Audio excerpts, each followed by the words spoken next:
Call to order. The time is 6:02. Council Combined Meeting of February 15, 2024. All stand for the Pledge of Allegiance. Oh, sorry. What? That's wrong, guy. I pledge allegiance to the flag of the United States of America and to the republic for which it stands, one nation, under God, indivisible, with liberty and justice for all. Madam Clerk, roll call, please. Councilmember Brescher. Here. Councilmember Coyle. Councilmember Harris. Here. Councilmember Patel. Here. Councilmember Patil. Here. Councilmember Pointer. Present. Councilmember Schumel. Here. All right, Madam Clerk, please read the adequate notice. Adequate notice of this meeting as required by the Act of 1975 has been provided by now. No notice sent to the Home News Tribune, Star Ledger, Desi Talk, and News India Times on December 12, 2023, and posted main lobby municipal complex on that same date. Okay, and now opening up to the oral petition and remarks, going from the list, I have Joel Bassoff.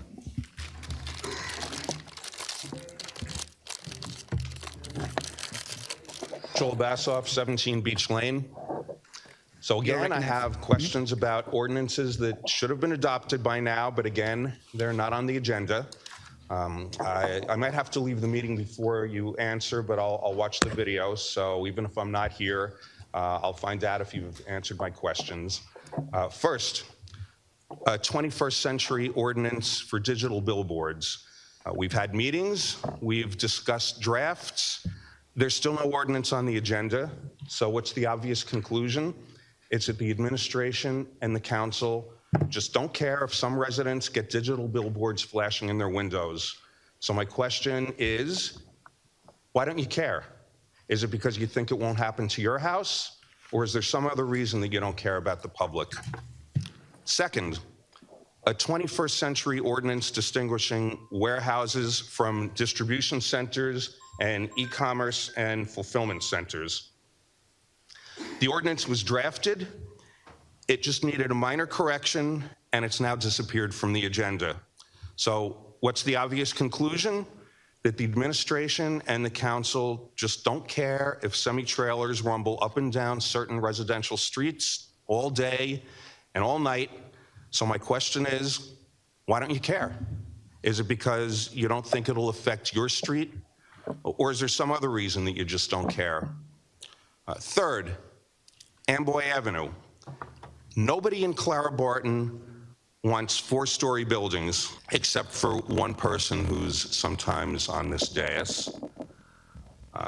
Residents of Clara Barton have asked you again and again to repeal the ordinance that allows 4-story buildings. It's a simple fix, but it's still not on the agenda. So the obvious conclusion is that the administration and the council just don't care about the residents of Clara Barton. So my question is, why don't you care about your neighbors? And then fourth, public advocate. We could have had a public advocate ordinance last year, but the administration and the council ran out the clock and let it die. You had a choice of ordinances that you could put on the agenda this year, including one drafted by a member of this council, one drafted by the township attorney, but it's not on the agenda and it looks like it's not going to be. So what's the obvious conclusion? That the council and the mayor prefer that the residents do not have legal representation when a developer files a development application that could be detrimental to their neighborhood. Yes, if neighbors have the knowledge and the resources to raise $5,000 or $10,000 to hire a land use lawyer, you can't stop them from doing that. But the council's preference and the mayor's preference is that the residents remain unrepresented. So my question is, why don't you look out for the interests of the residents rather than developers? And why are you unwilling to stand up to the mayor? So I'll be looking forward to your answers. Thank you. Thank you, Bas. Joe. Bruce Diamond.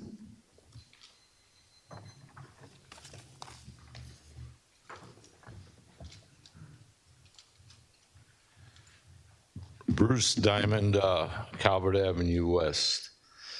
I watched and listened to the 2 previous meetings. I'm kind of confused how an angry group of people took over this council chambers and made this whole thing an embarrassment. If I would have acted that wacky, you would have thrown me out of the building. Christo acted that wacky wherever he is, he would have been thrown out of the building. But you had 40 Asians here, and they got to be wild. I don't even know if they're residents of Edison, didn't identify themselves. They just screamed and screamed and screamed. It's embarrassing. Like it or not, 60% of this town voted in favor of marijuana. That's the deal.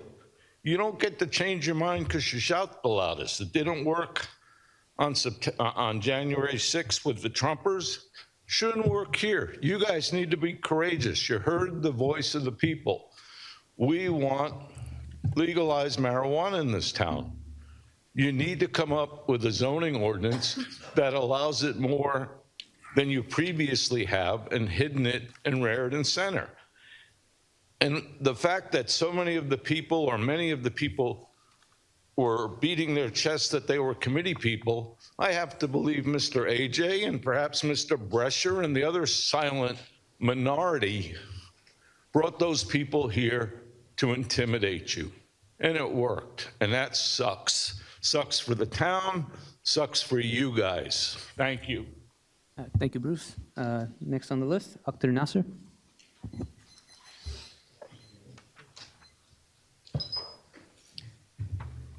Akhtar Nasser, Pleasant Avenue.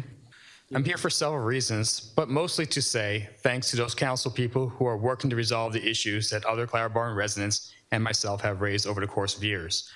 I'm glad that this is a work session meeting. It will allow me to say what I need at the beginning and then leave long counciled combined meetings where the public sits patiently for hours wondering when we're going to speak.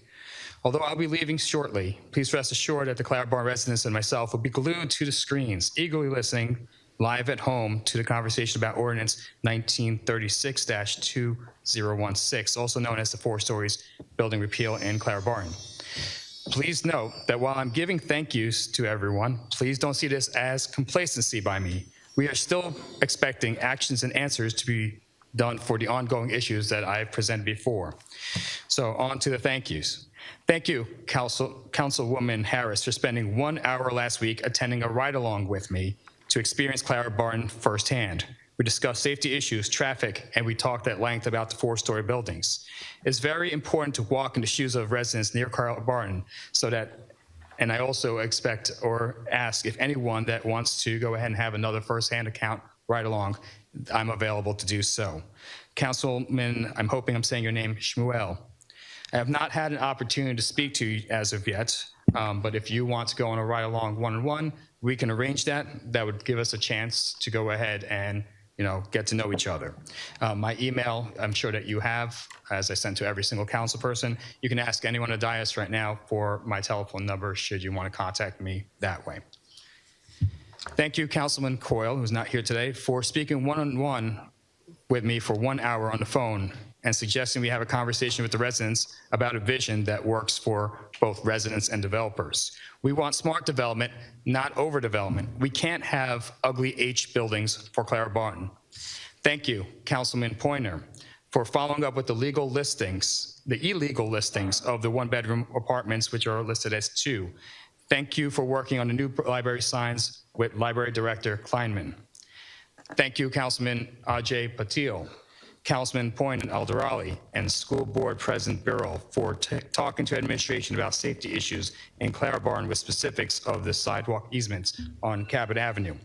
Thank you, Councilman Patel, for speaking to me about the various sidewalk issues that are on Cabot Avenue, Woodrow Wilson Drive, and also on a few other streets. And also thank you for meeting with me at the coffee shop to talk about the 4-story buildings. Thank you, Councilman Brescher, for your 1-hour conversations on Clara Barton and bringing up Ordinance 1936-2016 for discussion tonight. Weeks ago, the Edison lawyers stated that they will look into the ordinance. Keep pressing on. Councilman Brescher, it seems that we are waiting on a lawyer. What information do you need from him? Councilman Brescher, can you make sure to get a step-by-step answer?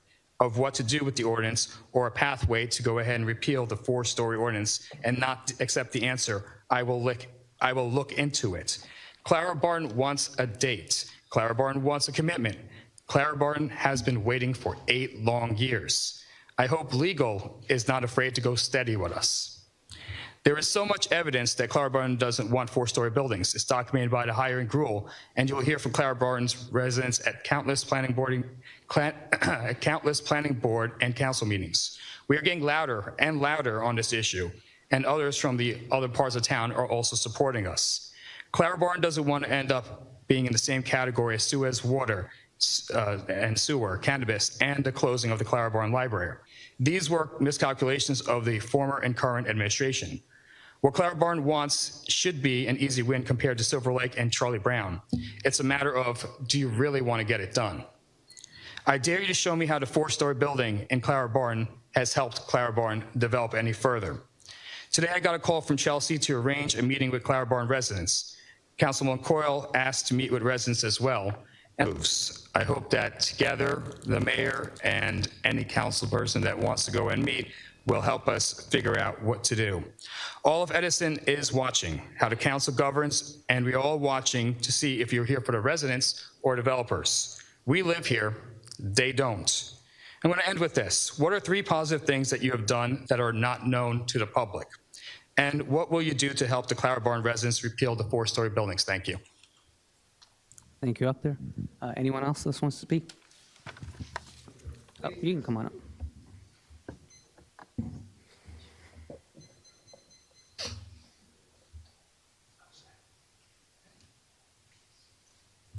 Jerry Ship Freeman. You recognize? I would like to thank the clerk for giving me some of the stuff that I requested at the last meeting. But there's a lot, there's about 8 of them that she can't provide answers for because it has to do with your department heads and for the people that's connected. And I think it was quite dismissive of you not answering the questions. And I notice when I do ask some questions up here, Councilman Coyle interrupts, and our BA happens to have an attitude or whatever. So I would hope that would change, because I know that the council president is supposed to be in charge and he's supposed to be able to control his meetings. So I wasn't happy with that at all. And I'm still wondering, like about the 75, when you say 75 streets for PSE&G to work on in Edison, PSE&G is not some overnight company. If they gave you the name of those streets, that meant they've been working on it for like 2 years. So I wanted to know that. And as I'm going through Clara Barton, because I always go through Clara Barton, that's how I go home, to go to Bottomtown, that's how close we are. And I see most of the side streets all dug up, or what's going on. So, and I'm hoping that something happens with the senior citizen building, was supposed building on Idlewild Road. I just wanted to know what was the holdup, and I hope I'm not getting the incorrect answers from some people. They tell me the holdup is that there aren't any permits, that they're holding up on permits. So I want the real answer, because I don't like, you know, just to hear a rumor or somebody telling me that. And another person told me to ask you, why would you 6 months in advance advertise for a party that would be in August of, you know, house music, when you didn't do that for the actual meeting of Comcast, the actual meeting that was on a Tuesday? A lot of people say they missed it because it wasn't over and over again, it wasn't told to them. And then thirdly, they said that why should we can't even run a water company completely, so why should we invest so highly against a whole bunch like Comcast, all these different things? Why would we be the ones to do our own private little internet company? They say that doesn't make sense. They think it's a waste of money. a lot of waste of money when we can't handle the stuff that's on our plate already.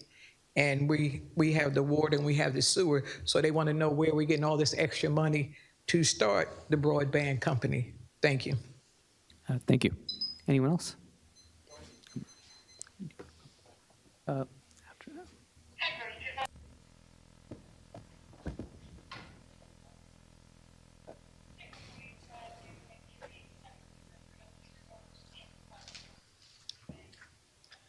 Elizabeth Conway, 20 Netherwood Circle. You recognize? I come to the meetings because I like to keep up with what's going on in the town and how the council responds to its citizens. But I'm very distressed about what's going on with the Clara Barton ordinance that they'd like repealed. It doesn't seem that the residents of that area of town really want to go ahead with the 4-story buildings. And I don't think they're doing it just so development. They have actual reasons why they don't want that section of town to be built up the way it is. There is an easy way to take care of it. And I'm actually surprised that the response isn't part of our master plan, that part of town remain the way it is, develop what we have, and then move forward in a proper way. But I'm coming, and I still hear people reaching out to you. We don't want this. I live on the other side of town, but I care about Edison. And what's going to happen tomorrow? What's going to happen right on Inman Avenue, outside my block? These are things we need to look into, and we need the council to respond, to care about the people in our town and their wishes. They're not saying not in my backyard. They're saying we want to keep this section of town to look and be the way it is. You want to make improvements? That's fine, but I don't believe a 4-story building in Clara Barton section of Edison needs to look like Hoboken or any other urban city. So please, talk about it and do what you think is right for the residents of this town. Thank you. Thank you, Elizabeth. Krista?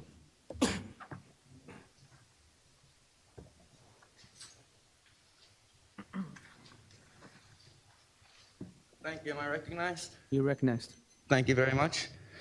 I find it rather strange, Council President Patel, that at the last meeting, you told everyone that you were going to do exactly what they wanted, and yet they were still acting like animals. Why is that? I think it's because they were told to come here and behave that way. I think Burrell Patel and his Board of Education people told them to come and behave that way. I think Burrell Patel is running for election, and as he's going to run for election, he's going to play games like this and put the residents' lives at risk. Deputy Chief Dudash knows that at the Captain Todd incident, I exposed Burrell Patel. The crowd didn't like that. So what did they do next? They couldn't say they didn't like the comments I made on Burrell, so they started gaslighting me, saying that I need to put on a mask. And then the Captain Todd incident happened, and then my life was destroyed shortly after. What did we see at the last meeting? They were all screaming for me to take off my mask. One day they want me to put on a mask, the next day they want me to take off my mask. I don't have to do anything that anyone wants. I only have to do what the law allows me to do, and that's it.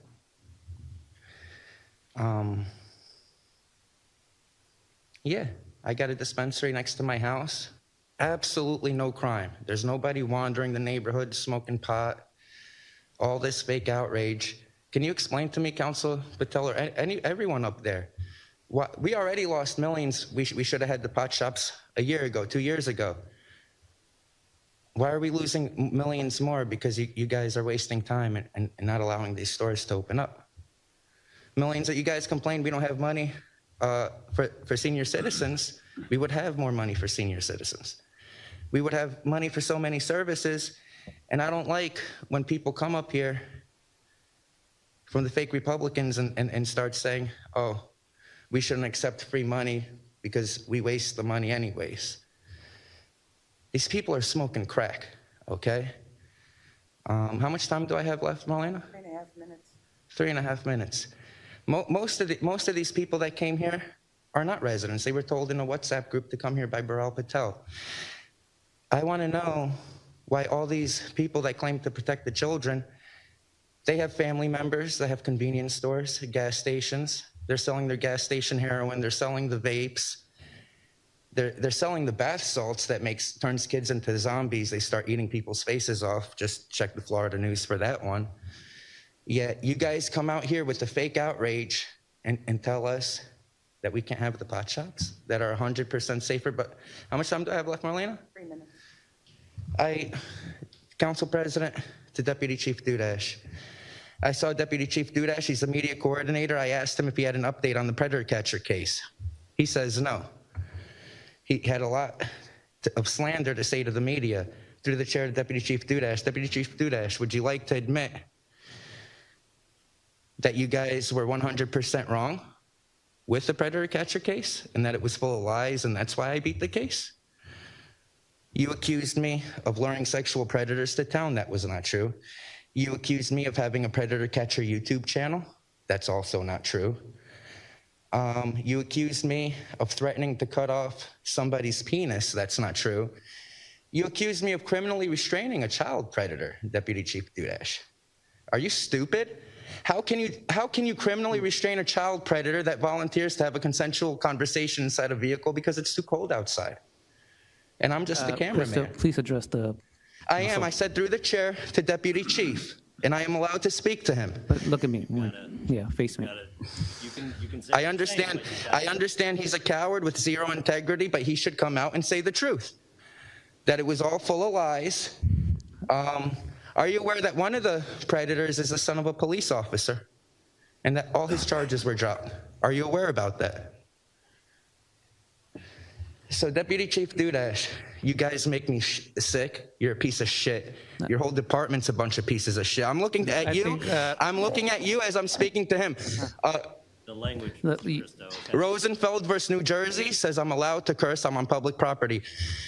Deputy Chief Dudash, I think you're a piece of shit. I think the Edison Police Department, the officers are pieces of shit. How much time do I have left, Marlena? You're almost at a minute. A minute? You're about to be. The Edison police are the biggest scumbags. They're pieces of shit. They're a bunch of assholes. Crystal, Yes. I understand you have a lot of admonishment for this, but we got the The message. Deputy Chief Dudash can go fuck himself. He's a fucking asshole. He's a fucking piece of shit. Rosenfeld versus New Jersey, I'm allowed to curse where the guy said motherfucker many, many times at a Board of Education meeting. I dare you to remove me.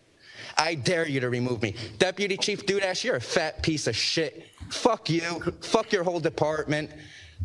The fact that these people support child sex predators, not until my time's over, Lozman versus Riviera, I cannot be disrupting a meeting if it's my time to speak, Marlena.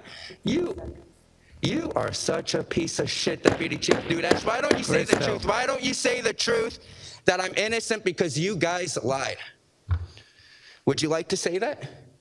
Would anyone up there from the council demand answers from that fucking piece of shit? Go fuck yourselves. Nah. Anyone else that would like to speak? You're all pussies. What a class act. I admire the patience and restraint all of you had. I'm Bruce Seitz, 88 Parkade Drive. You're recognized. I'm glad to be here tonight. I had an accident a couple of weeks ago, concussion. I'm better today, but I'm going to use some notes. I'm going to try not to use up my 6 minutes, but basically I wanted to talk about follow-up and getting answers to questions and moving things along. We speak a lot of points here. We ask questions. We raise issues here, and I find that there's no follow-up. People don't get back to me. Everyone's busy. and I want to keep this very civil and low-key, but there has to be a little more respect on both sides because there's always two sides of a story. So that being said, I have been a cable committee chairman for over 5 years, okay? Through COVID, after COVID, everybody basically on the committee has been inactive. Richie Brescher has helped me a couple of times on a number of issues, but as I said at the October 15th meeting, that a lot of improvements been made. And I know that even in the last couple of weeks, they have done some very good things. One of the state senators with you, they had you there at your house, I believe, right? And they've really been improving.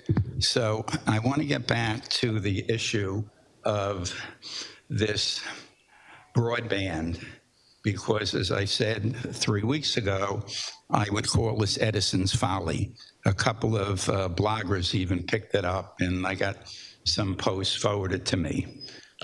So that being said, and I want to keep it brief tonight, there's some questions that I need to have answered, okay? Number one, where is the revised business plan? I've been emailing back and forth with Councilman Patel, Council President Patel, and I sent them an email on February 19th, and I said, I would like to meet with you. Let's get together and do what's best for Edison. I could work on both ends and getting everybody on the same page. And Council President Patel wrote me back, very positive. Hey, Bruce, I'd love to meet. Let's get some time when we get the updated business plan. I'm still waiting for the updated business plan, okay? Number two, I sent you and Margot an email this afternoon because when I had my talk and I presented the highlights of what's going on with the cable, I asked for this to be posted. I have not seen it on a website yet. When we did a cable posting from Optimum 2 years ago, it took 2-3 months to get it up. So if you people have followed up with it, or can I go directly to the webmaster and get it up, because it's very informative and it has a number of contacts and thinking and will happen. Okay. And was there a Comcast meeting this week? I didn't know about it. And I also, I was excluded when I asked to get involved, and I was told that I could not be part of this broadband consultant activity going on because I wasn't a township employee. Okay, at that time I said I'll go work for the town for $1 a year. Nobody took me up on it. So that's it. I'd like the questions answered, please. And then to have a minute left, because I wasn't going to say anything about the cannabis situation, but I haven't been involved with it, but I have a lot of experience in it. And if there is a committee or a group or something going on, my management consulting company has 2 clients that are in the cannabis business. I work with this entrepreneurial group called Real Cannabis in New Jersey.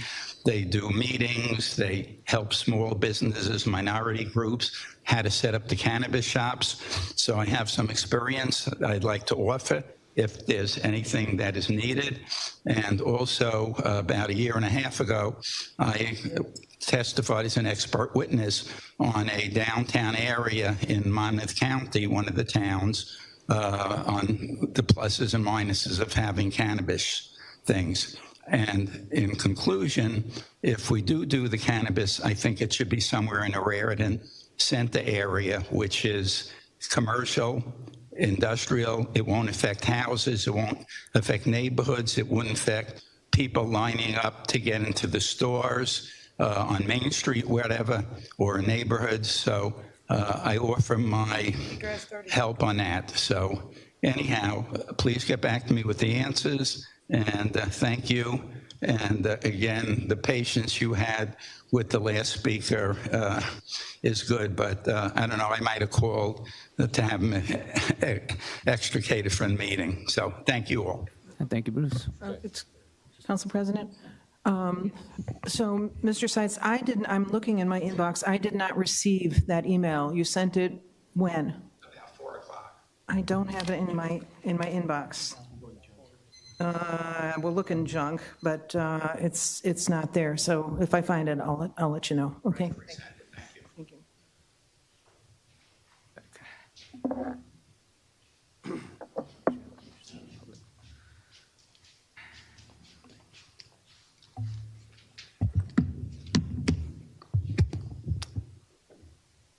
Good evening.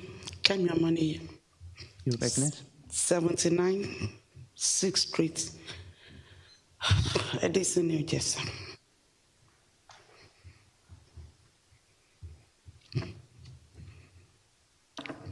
I've come to talk about the ordinance that support the 4-story building. I think it's the Ordinance 0-1936-2016. I've come once again to appeal that it should be repealed. I don't know how convenient is it. We'll be coming to tell you what we want. We want to let you know that we do not want a giant, I don't know what to call it, whatever, into a tiny space that we have no enough parking. We have no walkway for anybody. And we'll be talking about over and over and over again. We've come to talk to you as the residents of Clarabati that we don't want it. It's like you build a wall over us. We crawl into our homes right away. For those people that came into the place to visit, you will remember how uneasy for us to even come out of, like if you are going on 2nd or 3rd Street, to turn into the streets takes forever. There's water running everywhere when it rains. I really do not know what else we can do. We keep on telling you, we don't want this. We've appealed, we beg, we've talked. It's like somebody has decided that that particular part of the town, we have come to appeal to you that we love the ways it is beautiful, we like the section, we love everything about that place. And we want you to just see that everything in that place is like a puzzle that is connected to us that live in that place. Whatever you are bringing that is 4, 5, 6, we don't want it. It's like shocking us. It's like you just decided that, oh, this is a tiny piece, and you decided, oh, let's put it 4, we put 4 there, put 4 there. If we want to live in those places, we know where they are. We go to Manhattan, we go to Jersey City. I don't know why it's so easy. I don't know, we've appealed, we've talked and talked and talked. Each time you allow us to come here and talk as if, say something that we shouldn't do. And each time we talk, everybody, the people that knows what is right, they talk about it, but we don't get an answer. We have come to say once again that this particular ordinance will be coming forever. We don't want 4-story building. We don't want a giant or like a giant stack, a giant ship in a tiny piece that doesn't have enough parking. It doesn't have a walkway for the children that are going to school.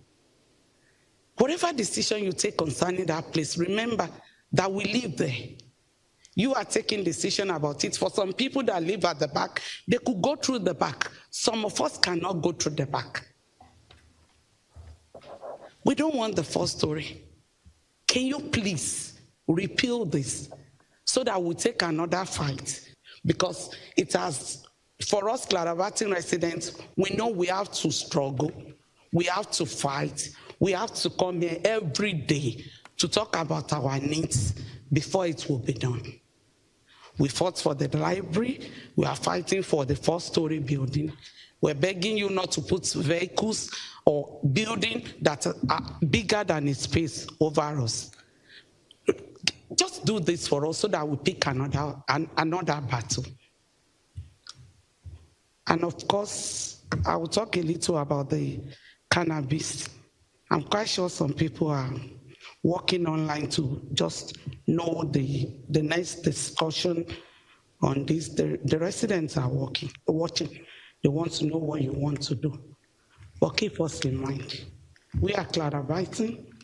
We are appealing to you to repeal this. Thank you. Thank you.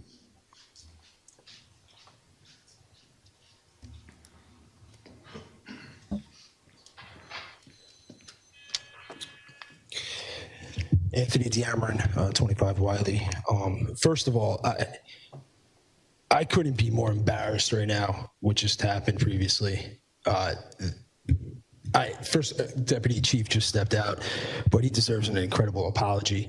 I think that is just outrageous what happened. I'm no lawyer. I don't know how that's acceptable and how that's, allowed to happen. It is an embarrassment. Sometimes you just do something, throw them out, and let the pieces fall where they may. There's crazier lawsuits out there than throwing this guy out. So he deserves an incredible apology. The man's family has a long history here serving this community, and I'm embarrassed. And again, my apologies to Deputy Chief Dudash. And speaking of the police department, I'd like to first know the patrol numbers. Are we at capacity?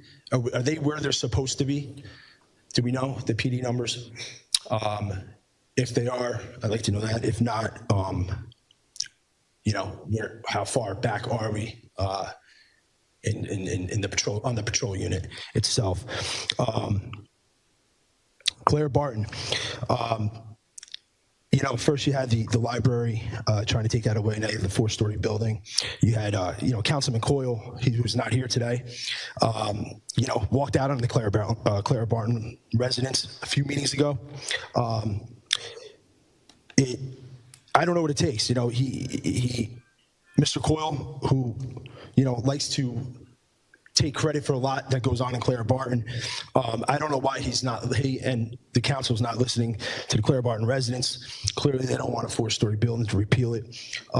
Maybe there needs to be a subcommittee for that as well. But I don't know what it takes. They don't want it, and hopefully their elected officials stand with them. Vehicles at Edison High School. I've been told a couple times now, again today, they've been vandalized, slashed. I don't know if the council, I'm sure the PD is aware of that, but that goes back to my overall, the PD, the patrol numbers. I like to get as many patrol people as possible. So I like to know where those numbers are at.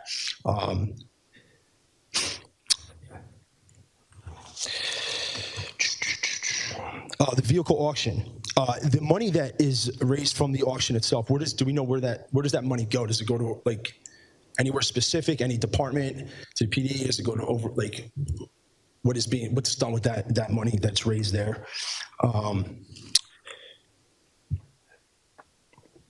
Let's see. And that is it. So thank you, Council President. Thank you, Anthony. Anyone else? Come on.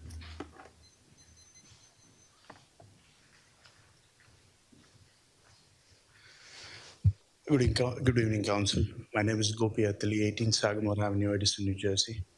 And thank you all for last week for vetoing down the ordinance for cannabis. I think I'm just back here because I saw it in the agenda that there is a discussion point on cannabis. I won't take much time, but I just came late. Apologies, I came around 6:30. Where a senior gentleman was speaking on, potential help of scouting the locations, or I don't know what was discussed, but I'm sure there are enough residents who value Edison and who are willing to help and care to make sure that Edison is safe. Now I have 2 questions to ask, right? In this whole thing, there was no information to go off. How many how many licenses, right? I heard 10 who have been assigned. They're all over the place, right? So how many licenses have been given out and that have received the state approval? And how many of those, what category do they fall under, right? And I heard something that there are discussions of scouting places and everything. So what is the plan? I know there is a plan. What, as Edison residents, we don't want anything, right? If that is the plan, if council is working towards that, great. But otherwise, what exactly is the plan? What is in the mind so that, you know, the township is aware upfront rather than later. So where do we stand? What are the licenses? What categories do they have? And do we have anything like already approved under construction? And like thank you. And if the senior citizens are people who are willing to help, I mean, we would like to keep this safe with the underline that we don't want any. Thank you very much and for your patience. Thank you, Gopi. Anyone else? You already spoke, right, Bruce? You want to make a rebuttal? Okay. I don't think there's a rebuttal on this section, Bruce. Yeah. The rebuttal is Maybe reserved some for of the the other portion. discussions on the All right, seeing no one else, motion to close the public portion. Motion to close? Second. Seconded. All in favor? Aye. All right. Moving to the review of the minutes for the work session of November 27, 23. Do we need to do anything there? No. And reports from all council committees, starting on my right. Councilman Brescher. None at this time, sir. Council Vice President. Yes, the subcommittee to the Edison Animal Shelter met via Zoom last Tuesday, March 5th, and there's really a lot of good news to report. First of all, the contract with the MCSPCA ended on March 1st. And in addition to that, Dr. Feddersen, the vet, has left due to the scheduling conflicts she's had. So currently, the VCA of Islin will do wellness visits on Tuesdays, and there will be a travel vet for spay, neuter, and testing weekly in the spring and summer, biweekly other seasons. Garden State vet will be on hand for any emergency services. The current population, the adoption, we had a lot of good news on adoptions. 17 cats, this is over the last month. 17 cats, 9 dogs, 2 ferrets were adopted in this past month. 2 cats and 10 dogs were returned to owner. These were strays.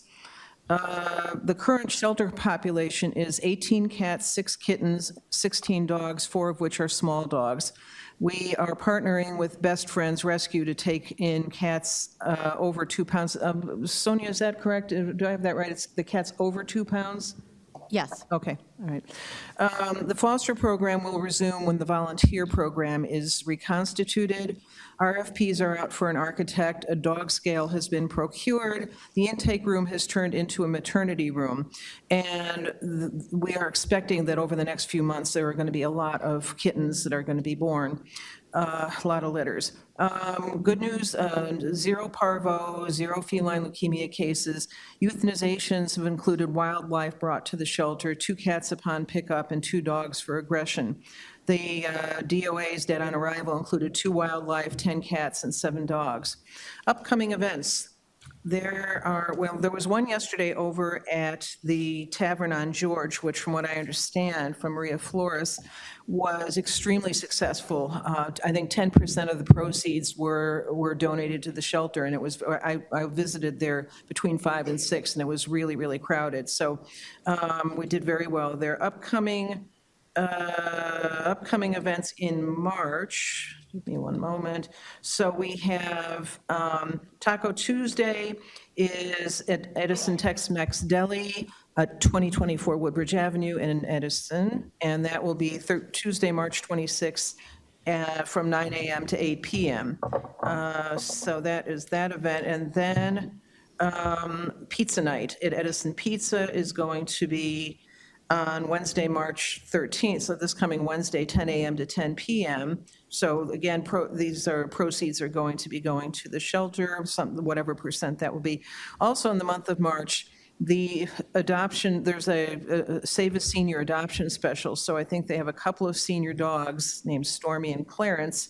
And for March, the fee to adopt these dogs is $75. Coming up in April, we have, so we had Tales at the Tavern yesterday. We have a Sunday pizza party at the, let's see, this is going to be at Skullboys Pizza Shack. And that is on April 7th from 1 p.m. to 10 p.m. And proceeds will apply, will be applying.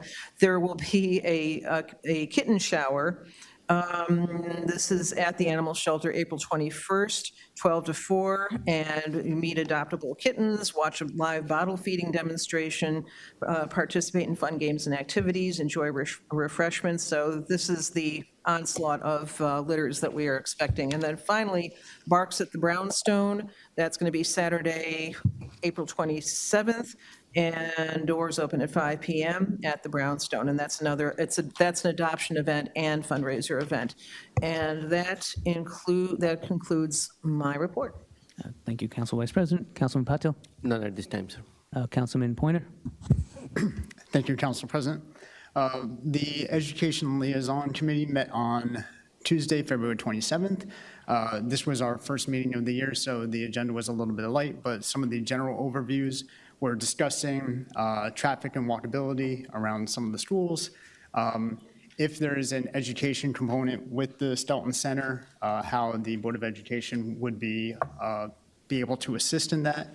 The Board of Education is also going to be updating their demographic study, so once that is situated, I'll be sure to advise. And Deputy Chief Toth had asked about if there would be interest from the students to do something similar to the Junior Police Academy, but on the fire side. And Deputy Chief Dudash had indicated that the Junior Police Academy and the high school variant would be back again this year. For Parks and Rec, I've reached out to the director of the Recreation Department to schedule an initial meeting. For the Smart City Advisory Committee, the next meeting is this Thursday, March 14th, 7:30 p.m. here at Council Chambers. And the Environmental Commission will be meeting here next Thursday, March 21st at 7:30 here at Town Hall. Thank you, Council President. Thank you, Councilman Pointer. Councilman Shmuel? No, sir. All right. As for me, the Open Space Committee met here on Thursday, and we discussed Truman Drive sidewalks, whether they're going to be on both sides or just one side, and how will Kilmer and Truman crossing be handled. I reached out to the administration. I am still waiting on the answers for that. There was also a request to extend the 35 miles per hour that is being implemented in Highland Park to see if we can extend that out to the playing field in Edison. I think that we're going to reach out to the county and state to see if we can implement that. Also, a request was made. There's a pathway behind the Edison Jets field that kind of cuts off and it doesn't connect to the Papiani Park. The Open Space was wondering if we can connect that, and the administration has gotten back to me stating that they will have the director look into it as soon as the sports building project is completed. And for the purchase, there was a request for purchase of 204 Tyler Road, and we can get funding through Greenway. So that is something the administration is interested in. They're just doing their due diligence with the environmental research to see if that is something that we can purchase down the road. Now, in terms of answering the questions that we have gotten, I am going to answer the ones that were very specific that the deputy can answer, and then there were certain topics that were just everyone was interested in, which is Clara Barton, cannabis, broadband. That one I'll let the council answer if they choose to. To Deputy Chief, do we have the patrol numbers? Is that something you can answer now or no? Anthony Deameron asked for the patrol numbers if we are at capacity in terms of the patrolling. So in terms of patrol officers, we're actually in the process of hiring some additional officers very soon. So we will be adding to our ranks. Once we have those officers in place, we can kind of take a look at where we stand in the overall numbers of our patrol squads. But I can't say we're at full capacity at this point, no. Okay, and how, I'm guessing this is what he would want to know, how far are we looking to get into the full capacity? How long would that be? Well, I think that's a discussion we need to have with the administration and yourselves as far as how many officers budgetarily we could add to our ranks. So I really can't give you a number at this point. Okay, Sonia? If I can just add to that, so piggyback off the deputy chief, we've conducted interviews of about 10 or so, and we are trying to finalize that list. There's a process that this goes through. I believe the capacity, or the number, if you will, is 195, and I believe that that is where this would land. Okay, thank you, Sonia. There's also the question of vehicle auctions. Where does that money go? This ties into revenue, Revenue? Okay. or under the general fund. Okay, and I'm not sure if you know this as to how many licenses the state gave out for cannabis I believe there is one, from what I understand. for Yep. Edison? Okay, so we do have one. And do you know where that will be? Do we have one license already? No, we don't, the state handed a license correction. Okay, all right. Yes, there is one. If you want to know who it is, I can follow up with that information. And in terms of the categories and the licenses allowed, I think it's on the ordinance. Right? Correct. And we have 3 retail, from what I understand, and 7 for the other, right? I believe there's a growing, Distribution, yeah. Manufacturing, delivery. Okay. Then in terms of Clara Barton and the 4 stories, if any council members would like to speak to it. I was going to actually put this in points of light, but this is fine to do it now. So as Akhtar, our very involved and engaged citizen, Akhtar Nasser, said, he took me for a tour on Friday after work, which was very enlightening and instructive. And I now see this, seeing it in 3-dimensional is much more powerful than just talking about it or having it written down. So seeing is believing. I'm grateful first to you, Akhtar, for your stewardship on this, and I'm grateful to all the Clara Barton residents for their interest. It's really pretty outrageous what's going on there and what's proposed to go on there. Clara Barton is such a lovely area of our town, and turning these properties that are just way too small into possibly 4-story buildings is outrageous. It's really outrageous. And the building that currently is 4 stories, that there's, I guess, some plan to build an addition onto that, which is as ugly as sin, just from my viewpoint. I think trying to just slide these proposals, these buildings into these small spaces is not doing the town any service, and it's certainly not doing the section any service.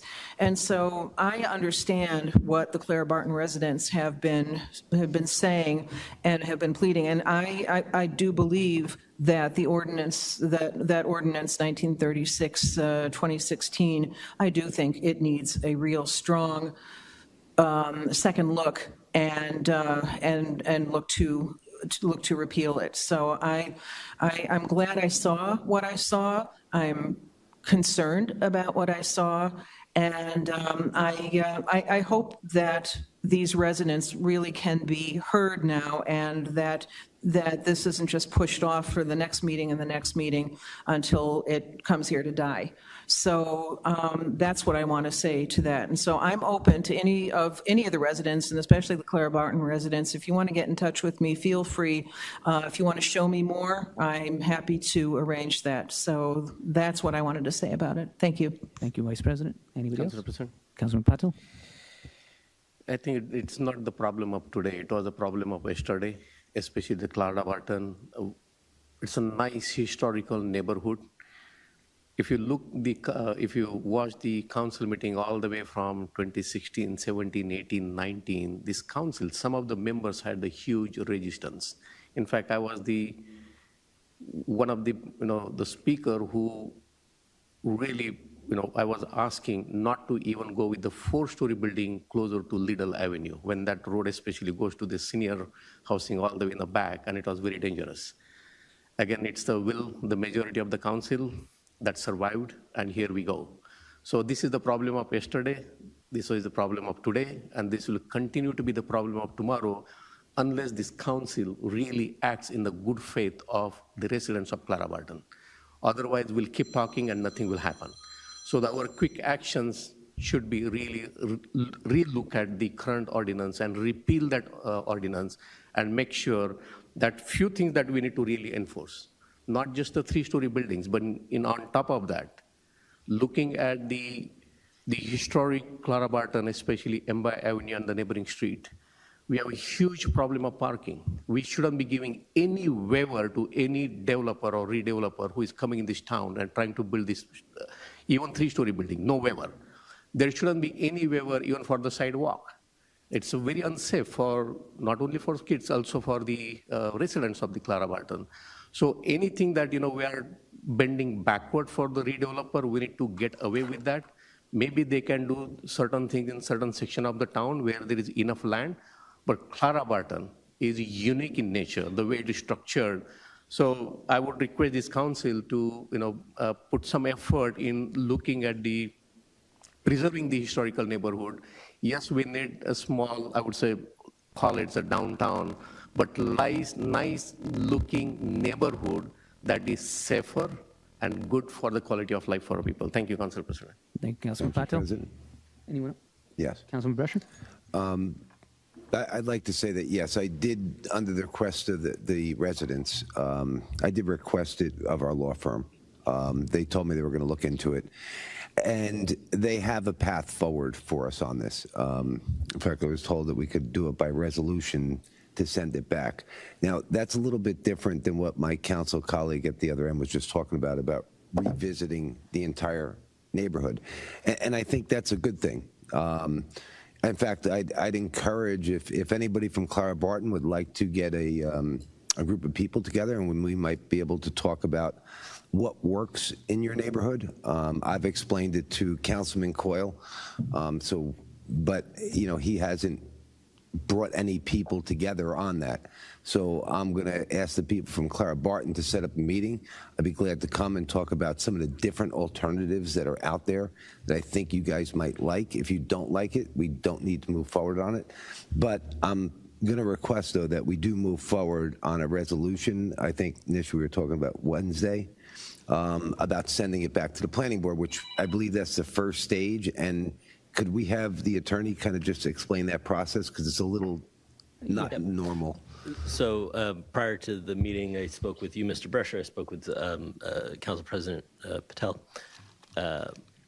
It was passed in 2016 as a redevelopment plan. That is what's over at the planning board, and it's overlay zoning. So speaking with the director of legal, what I discussed earlier today was putting together a resolution for Wednesday that could be introduced, which would then send it back to the planning board for an amendment to the redevelopment plan that would both ensure that there's no unintended consequences from making the amendment and make sure that it's in line with the master plan, and then come back here to the council for approval and adoption, which is essentially the fastest way to get it done. They would just have to review that, send it back. So long as it comes back appropriately, the council could then just approve the amendment to the redevelopment plan. Otherwise, there are other options if there's some dispute with the planning board that doesn't slow things down. Thank you, Neil. Anyone else would like to speak to it? Council President. Councilman Pointer? Just for clarification, is this just on the Amboy Avenue item, or? Amboy Clara Barton with the 4 stories. I'm going to kind of slide in the warehouse item, but it ties in with what I'm about to say. I will open that up afterwards.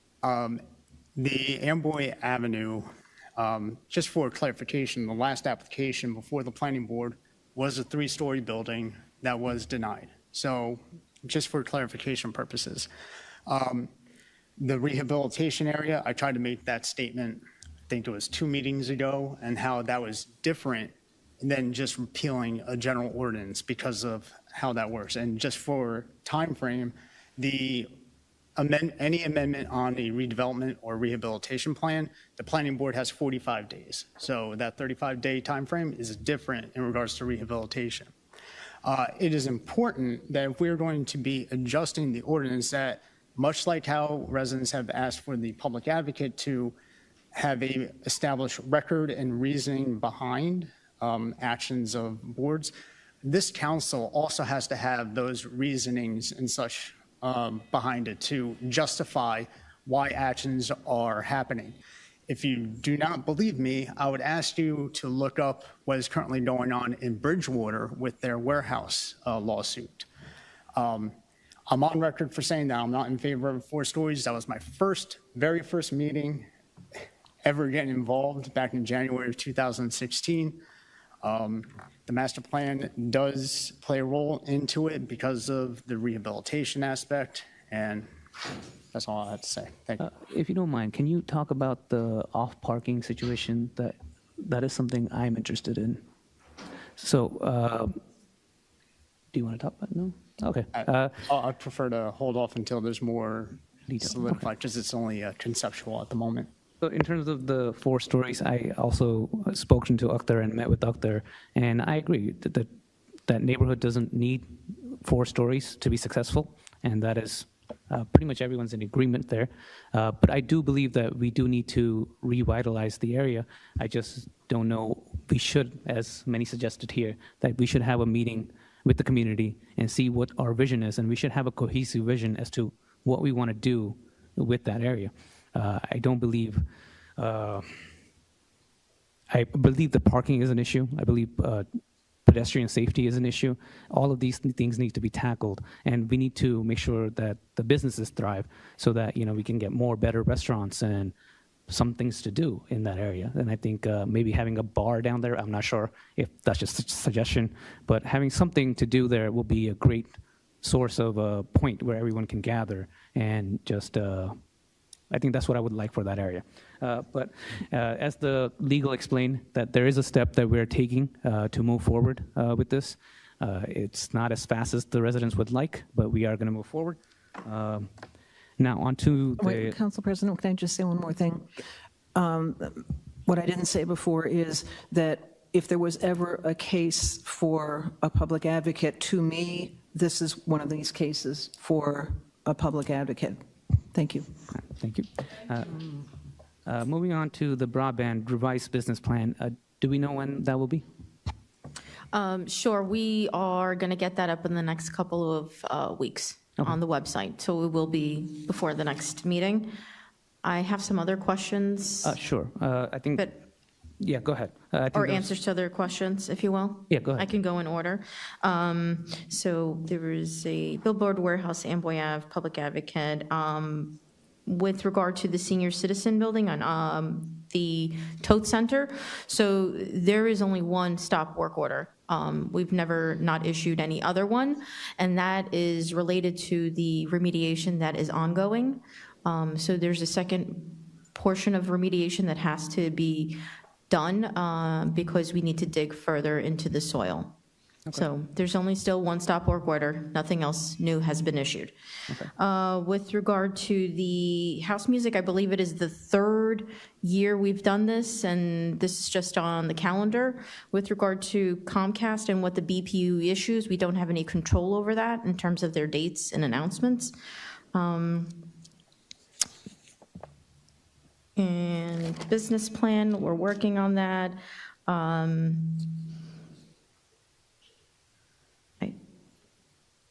There was a question with regard to vandalism at the Edison High School, so I will follow up with police and get the numbers to see if what are the current issues there and how are we remediating.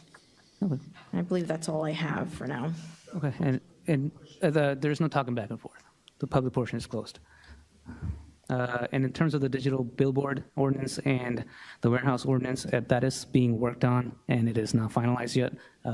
If anybody would like to speak to it, is more than welcome to. Council President? Councilman Quinn. Just a request to legal to review the questions that we had, or if there's an update. All right. It's still being addressed. It's Understood. It's a priority. I'm trying to get it unchallengeable to the extent that I can. There is a great deal of conflict in what is an acceptable content regulation versus what is not, based upon what the township wants to do and needs to do. So we're trying to make sure that it is not something that's going to be immediately challenged or not be effective in what we want it to do. I mean, that would just be a waste of everyone's time and effort. So. Okay, and I think if I missed any council member remembers any questions that they want to answer, them. Council President, can I just mention something on the warehouse thing? Yeah, go ahead. Current municipalities that are dealing with lawsuits pertaining to warehouses: Bridgewater, Franklin, Hillsborough, Sparta, Harrison, Piscataway. These are all municipalities, or let me rephrase, there are a couple of those municipalities that took actions in regards to restricting warehousing in their municipality. They are being challenged in the appellate courts because of the reasonings that were found to support those ordinances. Bridgewater, it was either Bridgewater or Hillsborough, where there was an application before the board. The municipality, the council then went to amend the ordinance because of that, was amended, and now they are being challenged in the appellate courts. So I understand the desire to get this done, but as I've said from the beginning, I want to do so in a manner that, as our legal just said, that is not challengeable and becomes defensible on our end. Thank you, Council President. I think Councilman Pointer. Seeing none, moving on to points of light. Any council member with a point of light? Yes, Council President, just to wish all of my gender a very happy International Women's Month. And I'm very pleased to see that there's a resolution on the agenda for marking this occasion. And I thank Councilman Pointer for putting that on the agenda. Thank you. All right, thank you. Anyone else? Council President? Councilman Pointer? Likewise, as Council Vice President Harris just mentioned, I'd like to wish particularly the women, happy Women's History Month, whether it be in the legislature, as diplomats, in the arts, activism. It's important we remain cognizant of these contributions that women have had in our society and continue to promote equal opportunity for all. For anyone that is celebrating Ramadan, I am hoping you have a rewarding fast that brings enlightenment, strength, and peace to you, your family, and friends. And for anyone that will be celebrating St. Patrick's Day this weekend, I hope we have a good time, but please be safe. Thank you, Council President. Thank you, Councilman Pointer. Anyone else? Seeing none. Moving. For me, I also want to wish happy Ramadan and happy St. Patrick's Day. And to all the women out there, you guys are doing amazing, and keep it up. And this month is too short to recognize all the things that you have contributed. Moving on to each department's number 8 from the Business Administration, A through E.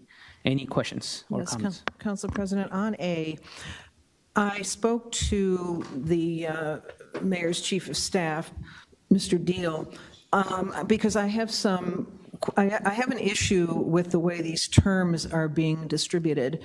I see that the people who have been on this committee that has turned into a commission, who've been on for a full year and have been working very hard, 2 of them, Michelle Sudakar and Diana Jaffe, Kathleen Carlucci came along a little bit later, but has been with us most of the time, but that they are given 1-year terms, and the new people, and this is no disrespect to the new people, we're glad to have them, the Varsha Naik and Jayesh Mehta, they have 2 terms of 2 years and 3 years respectively. I would like to see the people who have been with us for the whole time be rewarded with longer terms. And so I've put this to Bob Deal. He will speak to the mayor about it, and we'll see if there is a revision coming up for Wednesday's meeting.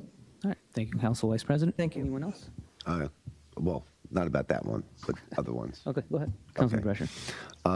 I'll start with 8E, the crossing guards. I noticed that the union has approved this. Correct. They ratified it last Thursday. My question is, why would their contract only be a one-year contract? Do we have any other unions in the town that are working on a one-year contract? There's no one here with a one-year contract, but let me just, this is for 4 years. Oh, is it? So I'm not sure. Oh, okay. Where is it?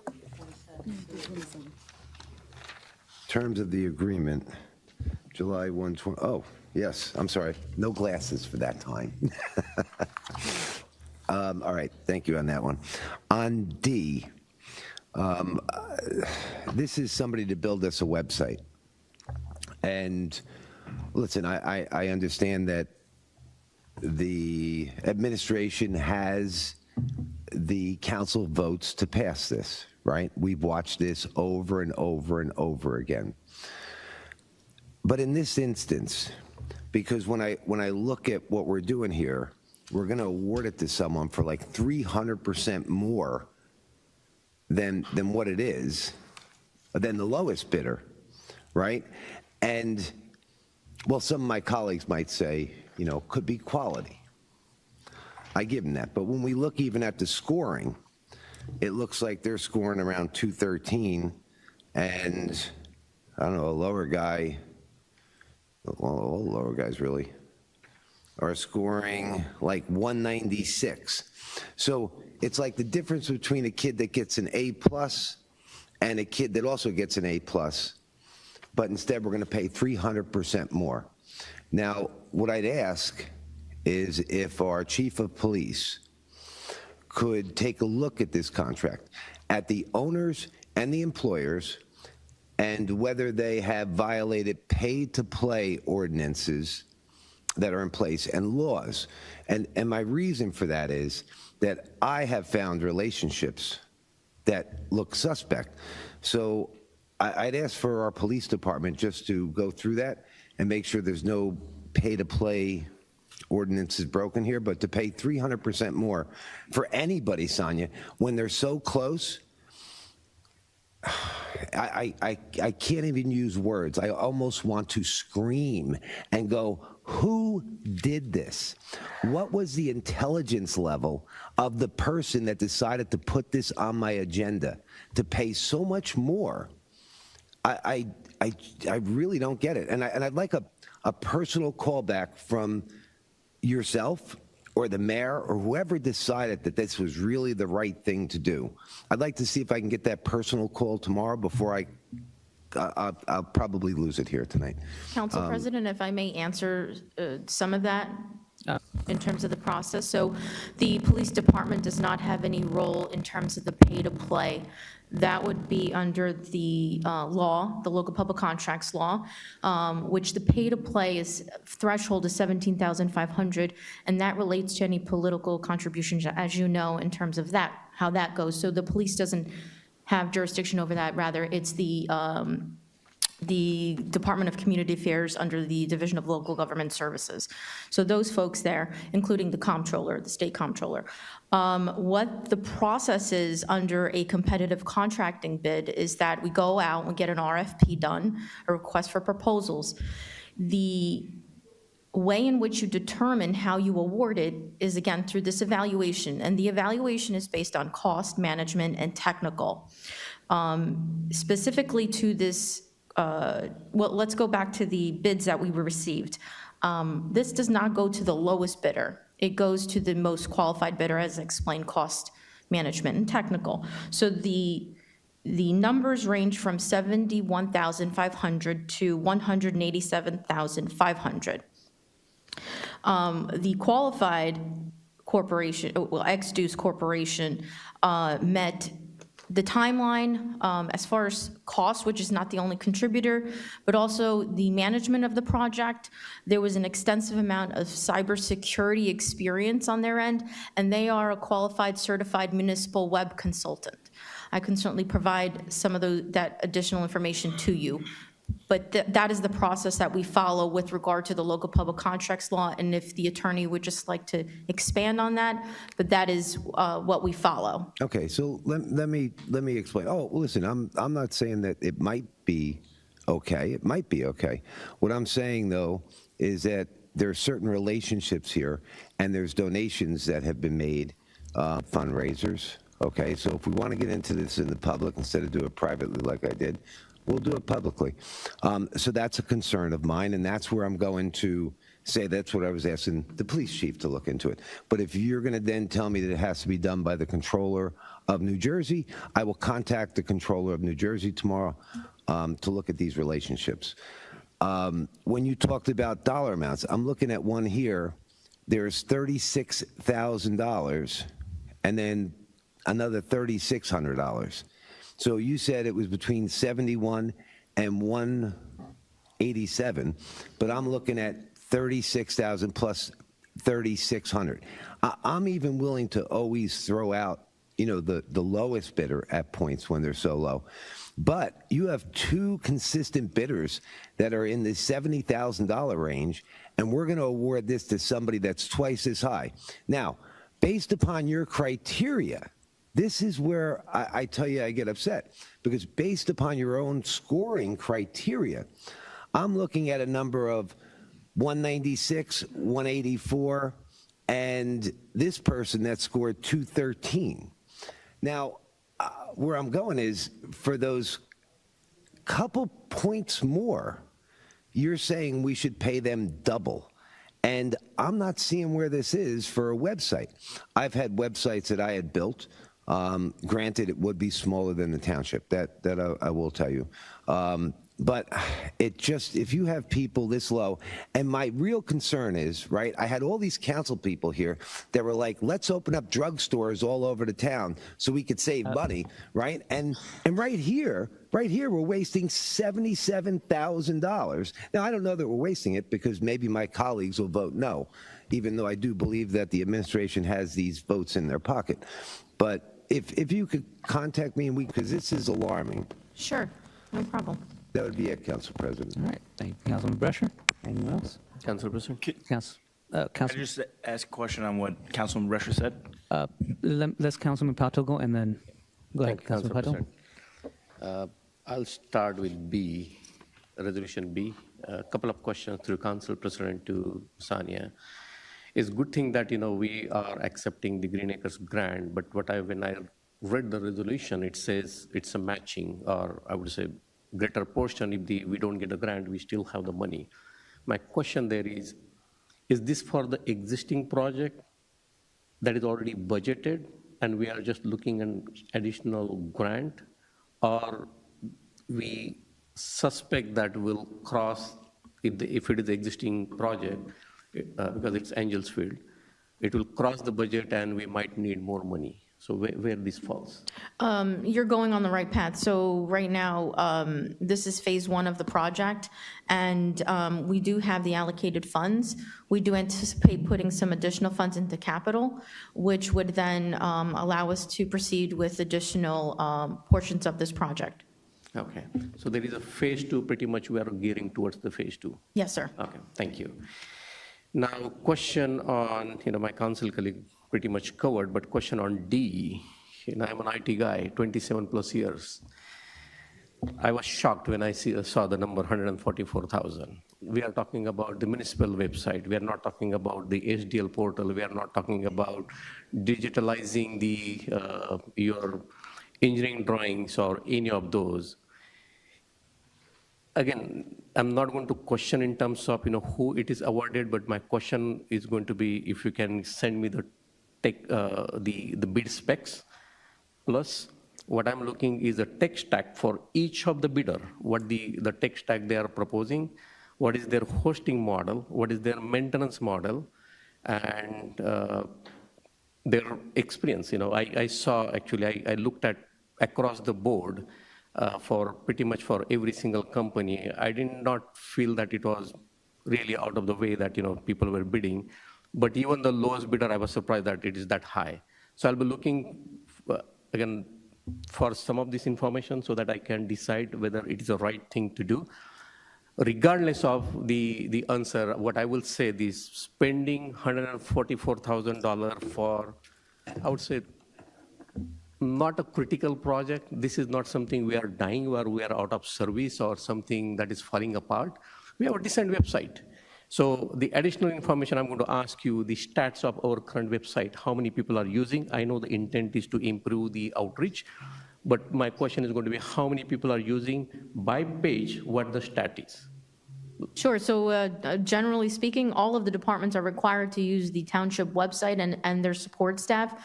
So we're talking, it could be potentially 100 users that are using it actively. Okay.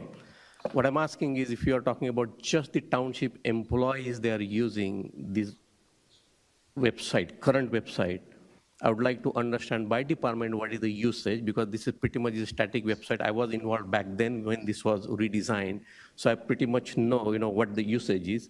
So I'll be interested by department, how many people are using, for what purpose they are using, and as well I would like to see the stat on the residents, how many of those residents are using. That's going to be important part for me. Thank you, Council President. Thank you, Councilman Patel. Councilman Shmuel? Thank you, Council President. So I had a similar question that Councilman Brescher had. I think the business office does a stellar job. I don't need to get into the weeds of how this contract was picked out. But my question is, are we able to negotiate to get closer to the lower bidders with the preferred vendor?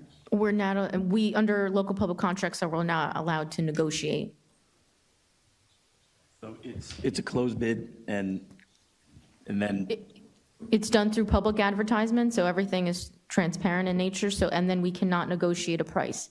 We don't have that ability under the law. Thank you. All right. Thank you, Councilman Shmuel. So from Councilman Pointer, go ahead. Thank you, Council President. I do have some technical items that I'll bring offline. I know Councilman Patel may better understand like the hosting aspect and all that follow-up. The one counter I would say in regards to the website usage is that I personally don't think that the current format or how things are listed on the website are really optimal for them to be used. So I think that those stats are automatically going to be lower in and of themselves. And the hope would be that the revised website would actually increase those usage.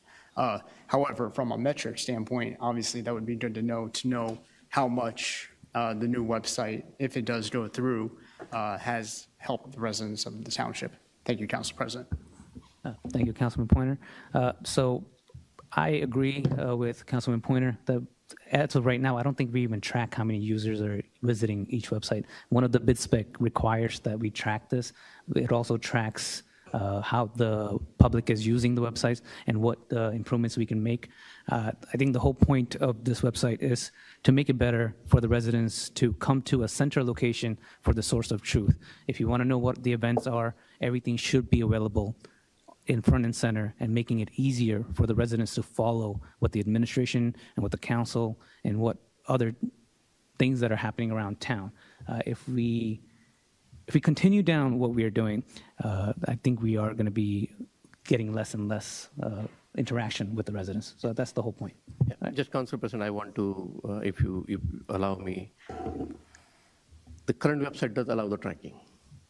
Do we have tracking as to how many? The second thing is, in fact, last year I did bring up that my Edison NJ app was part of the current portal, which is, I don't know why we discontinued. It is no longer there. It is installed on my phone. I used to use that very actively, but it's no longer available. So if we have put the bid in a way that, revise the current website rather than discarding, because again, we are the town of, it's known for innovation, it's known for technology. We have huge number of technology people living in this town. I myself is, 27 years technology person. When I looked at the amount itself, believe me or not, I was blown out of my mind saying, okay, something probably we are trying to develop some rocket ship, but I will leave it to, the council to decide. And I will make the comment once I receive the supporting document that would help. Thank you, Councilor. I think Sonia just forwarded it to us, so we can take a look at it. All right, moving forward to number 9, from the Department of Finance, A through C. Any questions or concern? Seeing none, moving to number 10 from the Department of Health. A, Yes, Council President? Council Vice President.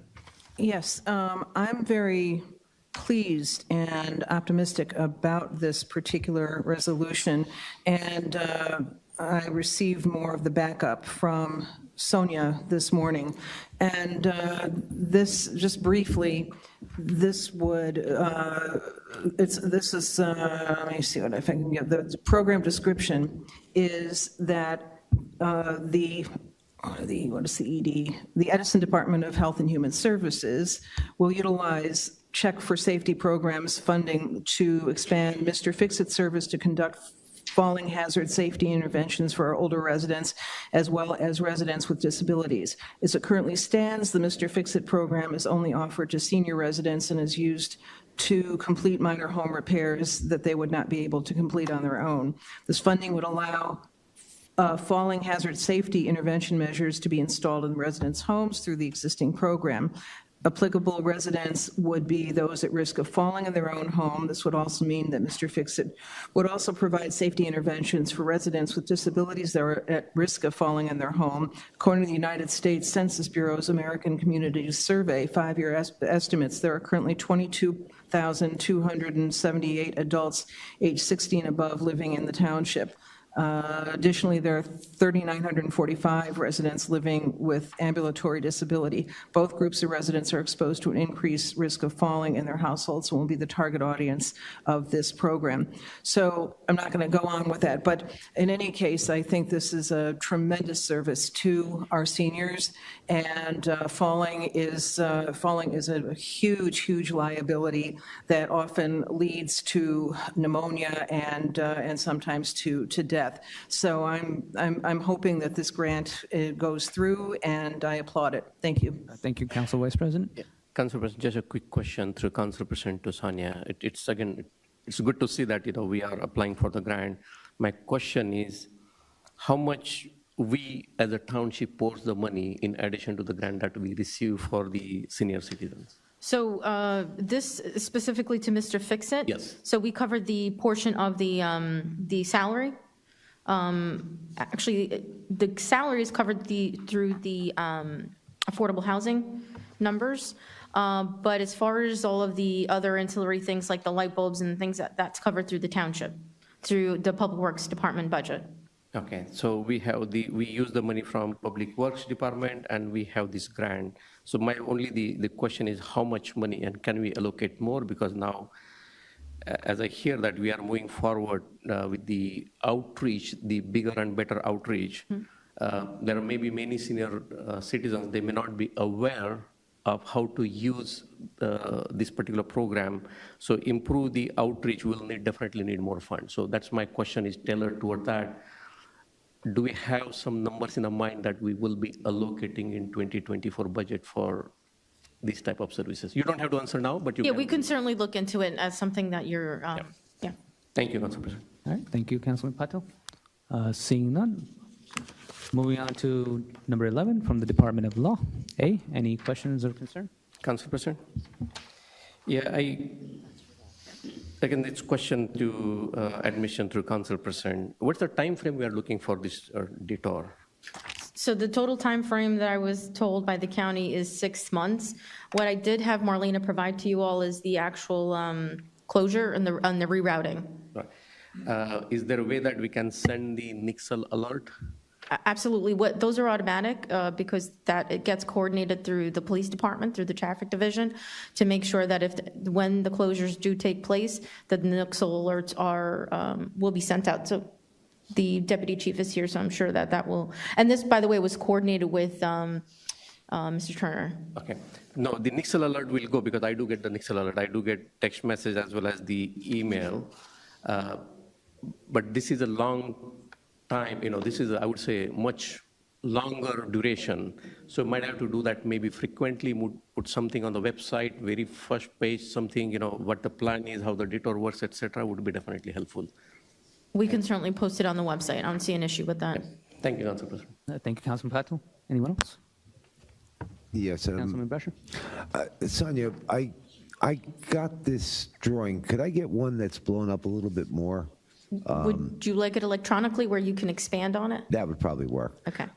Because you know what it is, looking at this, I'm wondering how people, if you're going down like the Route 1, I'm going to say that's south, going that way, and you wanted to go to Winslow, you would just continue down to the next traffic light, I guess, and have to make a loop to come back to get to the Winslow side of it. So the first two streets are still open. It's actually on the Metuchen side that would be closed to folks coming from Metuchen. Okay. Okay, yeah, if I get the electronic one, just so I can blow it up and take it. I'm just trying to look on my phone, but it'll just be easier. That would be it. Thank you, Council President. Thank you, Councilman Brescher. Sonia, is there a possibility, I'm not sure if this is something that we can do as a township, update like Google Maps or something along that line to let people know that, hey, this road will be closed? Because I know a lot of people rely on those devices, so when they go, they'll automatically have the detours and whatnot. I can certainly look into it and see how those two would tie. I know it's been done that with the Google data. Okay, perfect. Moving on to number 12 from the Department of Planning and Engineering, A through C. Any questions or comments? Council President? Councilman Brescher? Yes, this is, I'm looking at B, various drainage projects. This is our issue on Calvert that Councilman Patil and Councilman at the time have been asking and trying to get this done for the last, I'm going to say 1, 2, 3, 4, at least 5 years. 6 years, yeah. 6 years. This is what we're talking about, right? Yes, exactly. And I have our township engineer here if you'd have any additional questions on the work or the scope. If I might. I'm just looking to get maybe a timeline. I'm looking to do a follow-up because after 6 years, you know, I think, right, we got to just do follow-up and make sure we're getting there.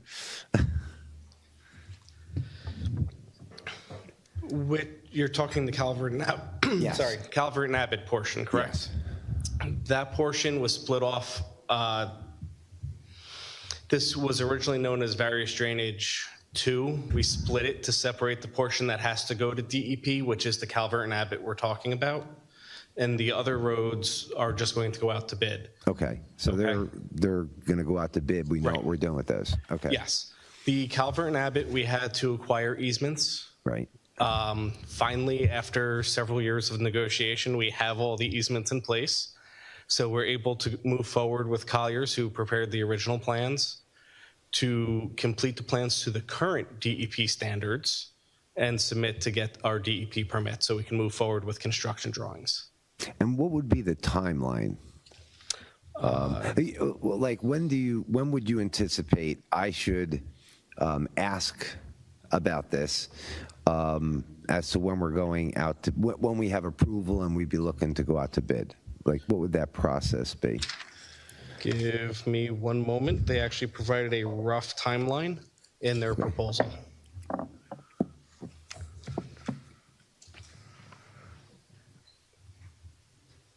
So they are actually expecting construction next year in April.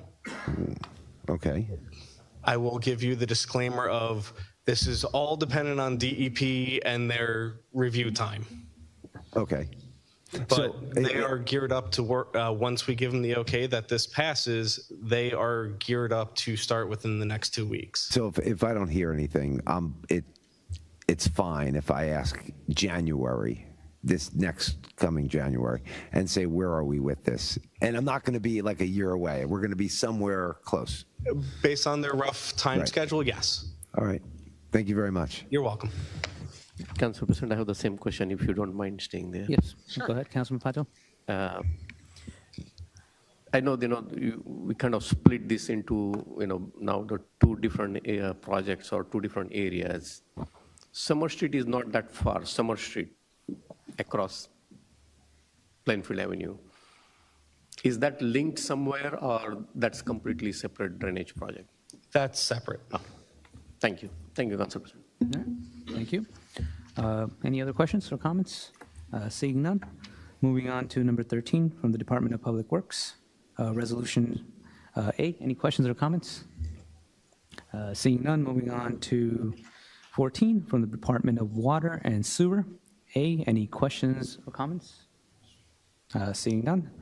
Number 15 from the Chief of Police. A and B. Any questions or comments? And seeing none. Number 16 from the Township Clerk. A. Any questions or comments? Council President, I just want to restate that I'm very, very pleased to see this put down as a resolution. Thank you. Thank you, Vice President. And we will wait for Councilman Pointer for number 17, the member of the Planning Board. Huh? Yeah, we'll just.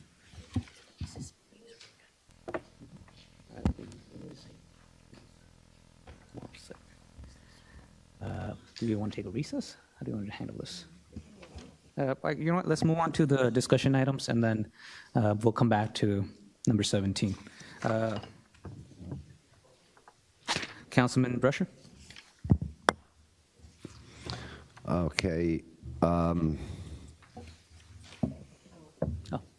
Councilman Pointer, you're back. Number 17 from the councilman member of the Planning Board. Thank you, Council President. I actually had a question on water and sewer. Would that be permissible? I apologize, I stepped away. That's fine, yeah, that's fine. Go ahead. Is that okay? Would it be possible to bring up Roger to ask this question? Sure. There were, and I appreciate you coming up to hopefully answer. There were two items on the estimate that I was just curious about. One mentioned that they don't include for excavation, and the other was in regards to delays. So would they need excavation? I guess, is this a long-term project? No, this is for the insertion valves, right? Yes. Okay, so we're gonna do the excavation for it, but the one company would need our equipment to complete the job. So if our machine operator messes up their equipment, it's on us. The other company is fully independent, so they can do the entire job without our assistance unless there's a pipe failure. The note had delays in the sense like, say, a weather delay or something like that. Is this a project that's going to, is it like a week long, 2 weeks long, month long? It shouldn't take more than 8 hours to do this whole thing. We're going to excavate the day before they come. We'll plate it, they'll come out, and then we'll schedule the actual project that we have to do. Okay. Thank you, Council President. Thank you, Roger. Thank you, Councilman. Thank you, Councilman Pointer. Pull up. Thank you, Council President. The Planning Board did not have a meeting since the last meeting. The next meeting is scheduled for next Monday, March 18th, 7 p.m. here at Council Chambers. Just a master plan update. The revisions will be presented at next week's meeting. For anyone that's interested in what those recommended changes are, if you go to the website under the master plan tab, there's it's a red line document, but it's highlighted yellow. They updated that onto the website so you can view those changes. Thank you, Council President. Thank you, Councilman Pointer. Mr. Pointer, did you want to? Yes. Thank you. In addition, I would like to add a resolution to the agenda. I believe all of the council members do have it in front of us. Just some background. This is a resolution to reappoint Devondre Dave to the zoning board.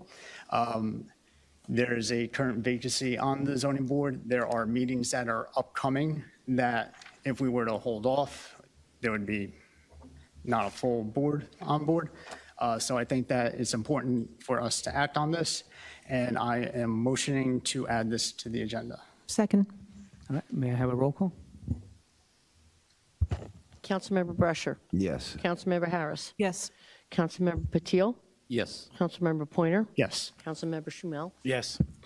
Council President Patel. Abstain. All right, and moving on to discussion items. Councilman Brescher? Yes, just for everybody's awareness, all of these items that I list don't necessarily, will I talk about at every meeting. The intent, like I have explained, is that since we've changed the intent of the meeting and the format of the meeting, there has to be a way for council to somehow articulate what we need to do. So I'm trying to list every question that I have, and any question the residents have. From that point, depending on what the answers are that comes back, will determine whether I feel I need to talk about it at that upcoming meeting. Sometimes I might need more answers, so I won't talk about it at this time. But that's going to be how I'm going to do the meeting moving forward, because our meetings have changed how they've been done over the last 20 years to this new format. So this is my way to, without encroaching and not following our rules, but to get to everything. So, Councilman Brescher, you are more than allowed to talk about anything that you put on, and I think as the process has been explained before, like if you have anything that you want to talk about, you're more than welcome to just submit it. And like you said, anything you submitted is here, so you can talk about every single thing. well, that's right. What happened was I got calls from the administration to ask why I did all this. So if somebody in the administration had those questions, I assume somebody in the public has those questions.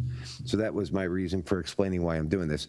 And I explained to that administrator that when he was council president, he ran those meetings, and he allowed us to do whatever we did. This was unnecessary. So I recommended that he speak to council president about it, and he might do that, or maybe not. We'll just do this. It doesn't matter. But that was just me just explaining why I have this list. The attorney updates. So we have the update on the 3 and 4 stories. The attorney is working on our tree ordinance to make it so that our residents don't have to pay more than what we've settled for here with like developers. So I hope that by next meeting they could have something drafted. It was a little tricky, I guess, because you can't see. Maybe right. Go ahead. Yeah, so there's 2 issues. One, what you asked us to do doesn't exactly do what you want us to accomplish. So while it does address that cost for that subset of residents who would be subject to the contribution in lieu of, it doesn't address the greater issue, which the council seems to have an issue with, which would be why there were certain concessions made to developers.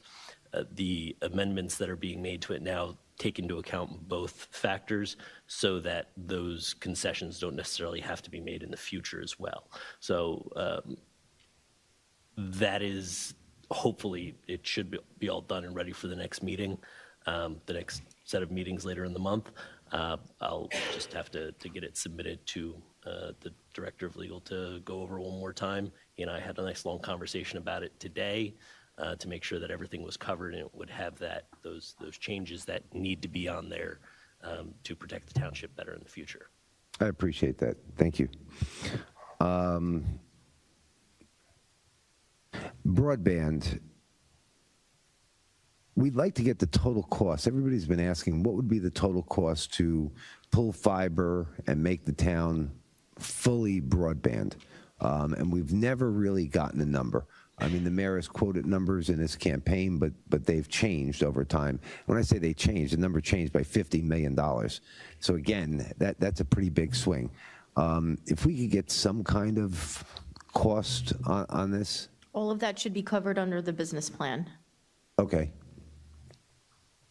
The town list, and this has been asked, and in fact, our mayor used to ask all the time, so I'm going to leave this one on here until his administration gets this stuff right, too. We have a list on our website of different committees we have, and there's people on there, and they should be updated. You know, like I know we have an insurance committee. I don't think they ever met, and I don't think we ever appointed anyone, so my question is, why would you have one? But I would venture to assume that comes from the clerk's office. if those are set committees and that gets updated to you all, because you're all assigned to it? No, like there was, we had a insurance committee. I haven't looked at it in a while, but it was an insurance committee, but they never met. Like the insurance committee, when you come to us and you recommend an insurance broker or an insurance thing, they are supposed to come to this body and say, here's our report, and this is why we should go in this direction. But this administration hasn't done it. The past administration didn't do it, but it was listed on our website. So I'm just saying. Yeah, I'll take a look into it. Right, if there's things that we're not using, let's just remove them. And if there's things we need to update with names, then we should just update them. Wow, cannabis. I'm not going to talk a lot on this. I did hear a resident come today, and he is right in a way. When you have 3 people that spoke in favor of cannabis, right, their voice gets drowned out by 350 people that are saying no cannabis. Now, out of the 350 people, I don't want to say all of them were against cannabis, but they're against it in their backyard, is what I heard from everybody. Nobody wanted in the residential neighborhood. In this day and age, with Amazon and the way that they deliver cannabis, in fact, I got calls from residents that they got a lot of mailers sent to them where they could have the cannabis delivered to your house. That's what they started getting right after that meeting. So, you know, that's the need, right? Like, do we want to have the bar behind my house? Do I drink? Yes, I drink. Do I want the bar behind my house? Absolutely not. You know, and like I said before, did I smoke? Yes, I did. Will I smoke in the future? Yes, I will. Do I want it in my backyard or my neighbor's backyard? Absolutely not. Can we put it in somebody else's neighborhood like Highland Park or Metuchen? 100%. Love it in their neighborhoods. Metuchen's actually pretty close to me. So it's not that we're against it. I voted to legalize it. And like I've heard from elected officials where they keep on quoting some 60 or 70%, like they talk for me, right? They don't talk for me. I didn't vote for it because I wanted to smoke it here in council chamber. I voted for it because I didn't want to see people going to jail for it. And there's a bigger percentage of those than they're the ones that want to sit here and smoke in council chamber. So I'd like to just, I'll end that comment, and I'm hoping that that doesn't come up. But the residents have also asked me to find out about this committee that we were going to set up, and if residents were going to have a say in it. And we heard the residents, you know, ask, because the stakeholders should be in there, right? We have council people that are pro-cannabis, and I think you need them on a committee, and I also think you need the other side on a committee, or you're not representing the township. So whoever forms a committee or whoever's on it, please take into account that we should have residents. I'm going to jump down to warehouse definitions. I got a call from a resident today that told me that he wanted me, and I told him absolutely not. I said, if my council colleagues are going to come up with a superficial warehouse thing that's really not going to do anything, I'm not going to vote for it. Now, I did talk to my colleague. I did tell him what I'm looking for that makes it like it has some kind of teeth in it instead of like a Gumby. And hopefully they listen and they do that, and that would bring a consensus. But, you know, unless certain small changes are made, I think it's just a superficial, make you feel good kind of thing. And you know what? I'm not doing these superficial things here any longer. Public advocate, people asked. You know, to be honest with you, I'm going to draw up an ordinance. I don't know if I'll put it up this month or next month, but I'm going to put it up. We'll put it up for a vote. We'll see where the vote goes. After that, the public can decide whether they want to go walk for a public advocate or just live without one. But again, when some of these things here don't get passed, you know, to me, that's where the public advocate came in, right? If we had the public advocate that would have built a case on the warehouses in Bridgewater or wherever that might be, right? And they actually built that case, that would have made a difference. But there was no case built, so it's being challenged and it's going to court. So to me, the public advocate was more important than just the plain definitions. Street sweepers. The residents have asked if we can just get a schedule as to when, because they'd like to move their cars. But I'd like to say that I think that the street sweeper is doing a pretty decent job. I don't know that they actually did Grove Avenue in front of my house. Everybody knows that we've had I did notice them all down Livingston and that, but where I'm going with it is we had a lot of flooding, we had a lot of water, and Grove Avenue didn't flood. So I think the whole maintenance thing is actually a good thing and it's working. Right, I just didn't see them on Grove, but I did see them on Livingston and the side streets, so I'm assuming that they're going by there. The senior center on the north side, do we have a plan for how many rooms that's going to encompass for the senior center? We're working on the programming. I know there's the large room and a couple of vacant rooms, so we're coordinating between what's currently there and adding to. Okay, so we're going to get a plan for that, and we're going to know what you're doing with whatever was using those rooms before, unless they were totally unused? Correct. And we have to coordinate the schedule because there's some folks that do have regular schedules there. Okay. Update on the Glendale property. I heard from somebody that that's up for development as far as coming from the mayor. So if you could check with the mayor and let me know what type of development we're looking at, like is it single family homes or is it, maybe townhouses or I don't know what the plan is. I just heard that it's up for a development area. So the need of redevelopment, that doesn't necessarily distinguish any sort of housing requirement. Rather, it's just a study for a need of redevelopment in the area, and that will come to this council for consideration. Okay. Do we know when that's going to come up? I'm hoping the next council meeting, if not the one following after that, but it will come soon. Okay. Thank you. And, I'm going to end with that one, Council President. Okay. Thank you. That's fine. Moving on to Council Vice President. Okay, I really want to talk about the awful, horrible, icky meeting we had 2 Wednesdays ago. This was an embarrassment. It was an embarrassment to this chamber. It's an embarrassment to the town. And we cannot have this kind of lack of decorum again. It was just awful, and it was awful on the sides of both the public and of this council. The random shouting out from the public when there is a decorum, it's in Robert's rules, there is a decorum to be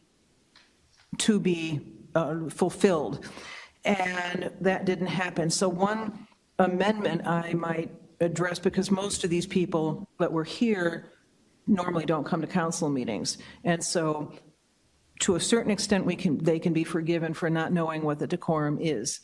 However, I would say in the future, we know who the regulars are who come here, and they don't have to be told what the decorum is. But when we have this mass of people come in that really don't come to these council meetings, I do believe that at the very beginning, they need to be instructed on what the decorum is, and that there is no talking back, and there's no shouting, no yelling, and there are respectful guidelines that need to be followed.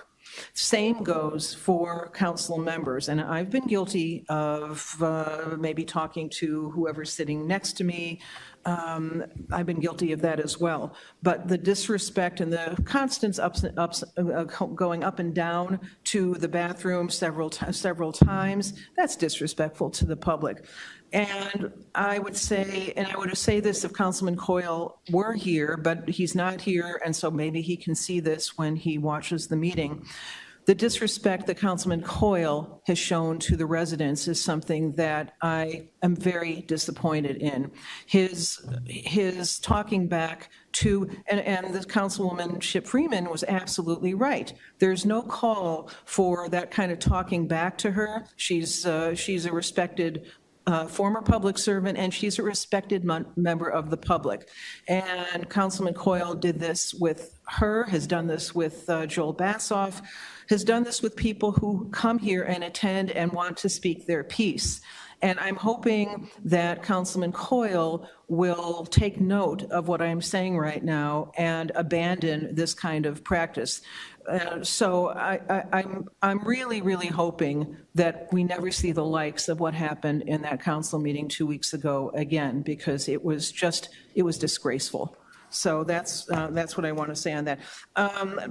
Addressing the public's questions, so doing a better job of that today, doing it in a timely manner, doing a better job of that today. I still would prefer, if it's possible, that when the public has asked their set of questions, I would rather that they be answered in real time instead of waiting until the end, that their questions be addressed, because sometimes, depending on how many people we have in the public who are speaking, then they can't stay to hear the answers. So I'm wondering if we might reconsider when these questions can be answered.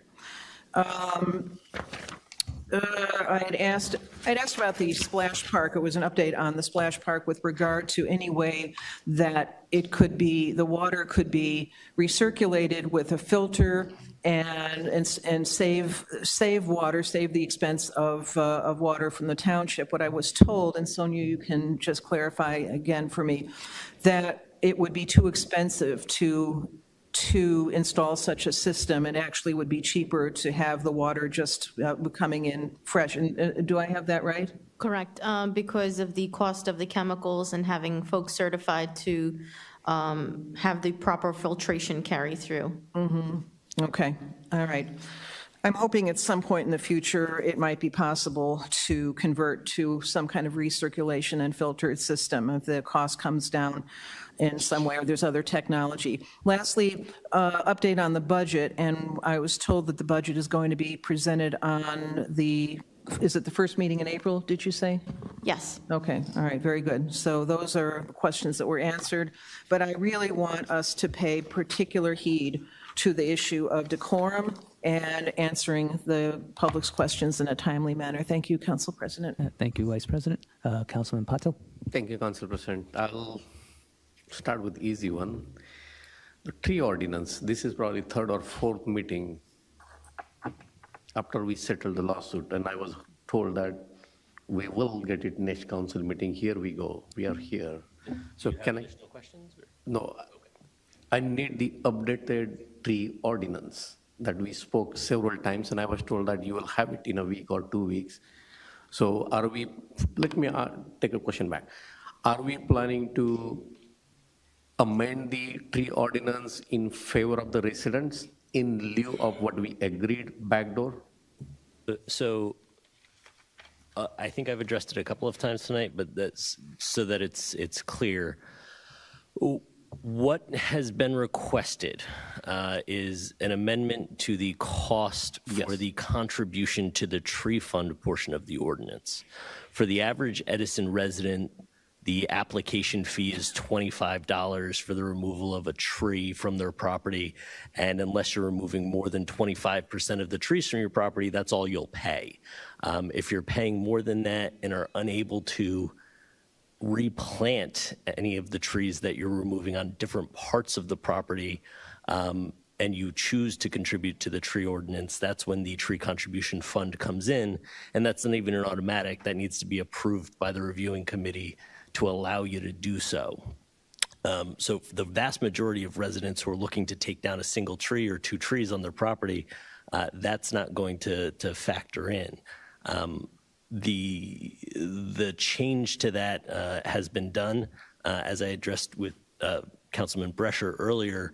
The bigger change that needs to be done is something that I discussed with the Director of Law today, and I'm going to have for this council hopefully by the next council meeting, because that'll address some of the larger legal concerns that this council has expressed with respect to why certain applications have required the compromises that they have. So that should be available to us for consideration at the next set of council meetings. So I think it's a combined meeting at the end of the month. Well, I think, we should document what we discuss in the closed meeting. Not necessarily it will go to the residents, but at least we don't have to rehash. The whole agreement was if you are giving the break to redeveloper, the similar break has to be given to the resident. Because we don't anticipate these residents are going to fight for their right and they will go in a court. So what I'm hearing is we are still giving runaround to an average resident, but we settled the lawsuit, dropping literally at the 11th hour on this council dais and force through settlement of that lawsuit. So again, my question is, Cheryl, if you have those meeting notes, please share with the attorney what the council discussed and what was the consensus on the tree ordinance, and accordingly, sir, you can come back to me, update me on the tree ordinance next council meeting. Moving on to the next one, Grove Avenue update. I know Chief Dudash. They're still working on the study between engineering and PD, so it's ongoing. I would just ask the chief if we can just expand on that and how much longer that would take. So I can tell you that the traffic unit finished the study on our end. That information was forwarded to engineering, who also has to review it and basically review the findings and also make recommendations. And it lies right now, I believe, in the engineering office. Okay, because again, this is, since we started this, October, November, December, we are in 5th, 6th month. Can you give me the timeline, please? How long engineering will take? Because if you are talking about now another couple of months, because my understanding was... I can tell you that the traffic unit finished the study since the last council meeting. They sent that information to engineering, and I know that's where it lies right now. So I would say very soon. I actually thought it might be here tonight, in all honesty, but okay. Again, I would say soon, sir. I'm the number guy. I would like to know the specific time frame. Okay, again, soon means could be 4 years. We just heard, 7 years we are in and we're still talking about culvert drainage project. So soon doesn't mean anything to me. I'm looking for the timeline. 2 weeks will be fair enough? You'll have an update of some sort in 2 weeks. Perfect, thank you. Thank you, Chief. Glendale property, I know my council colleague covered some of those, but my question were very specific. The funding details. And this is probably the third time I'm asking, how much money county paid, state paid, and what is coming out of the taxpayer's pocket? This is very important because we started with 9 million, we went all the way to 13 million. So, because this is going to impact the budget, so that's where my question came in. So if you can please help me to understand those numbers. The Glendale property, so though that ordinance was a previous ordinance, I believe, from 2021. Correct. So that money was allocated. That doesn't affect this budget. We're not making any payments right now, so. No, that may not impact the current budget, but did we receive the additional fund? Because from 9 million, it went to 13. That's a $4 million.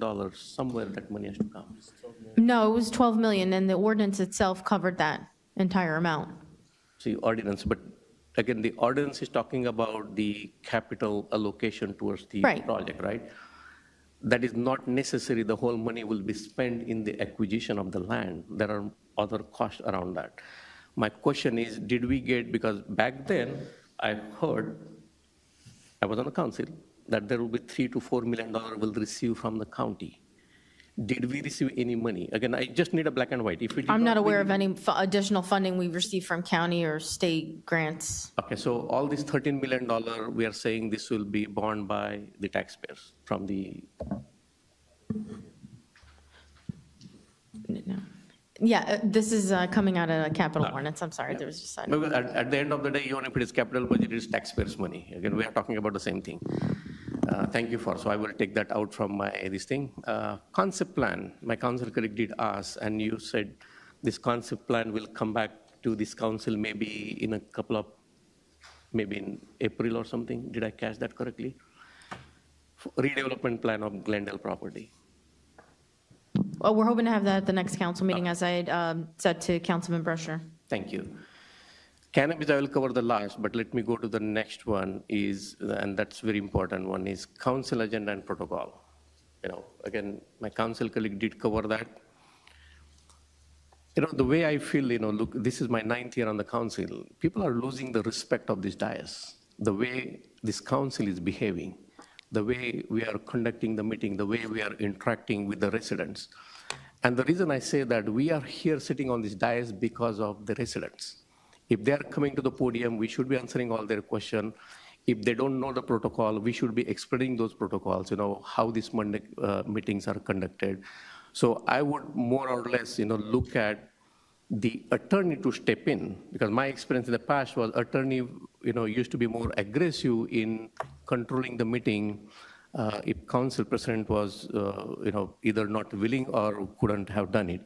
And very classic example, even today on a podium, very unfortunate.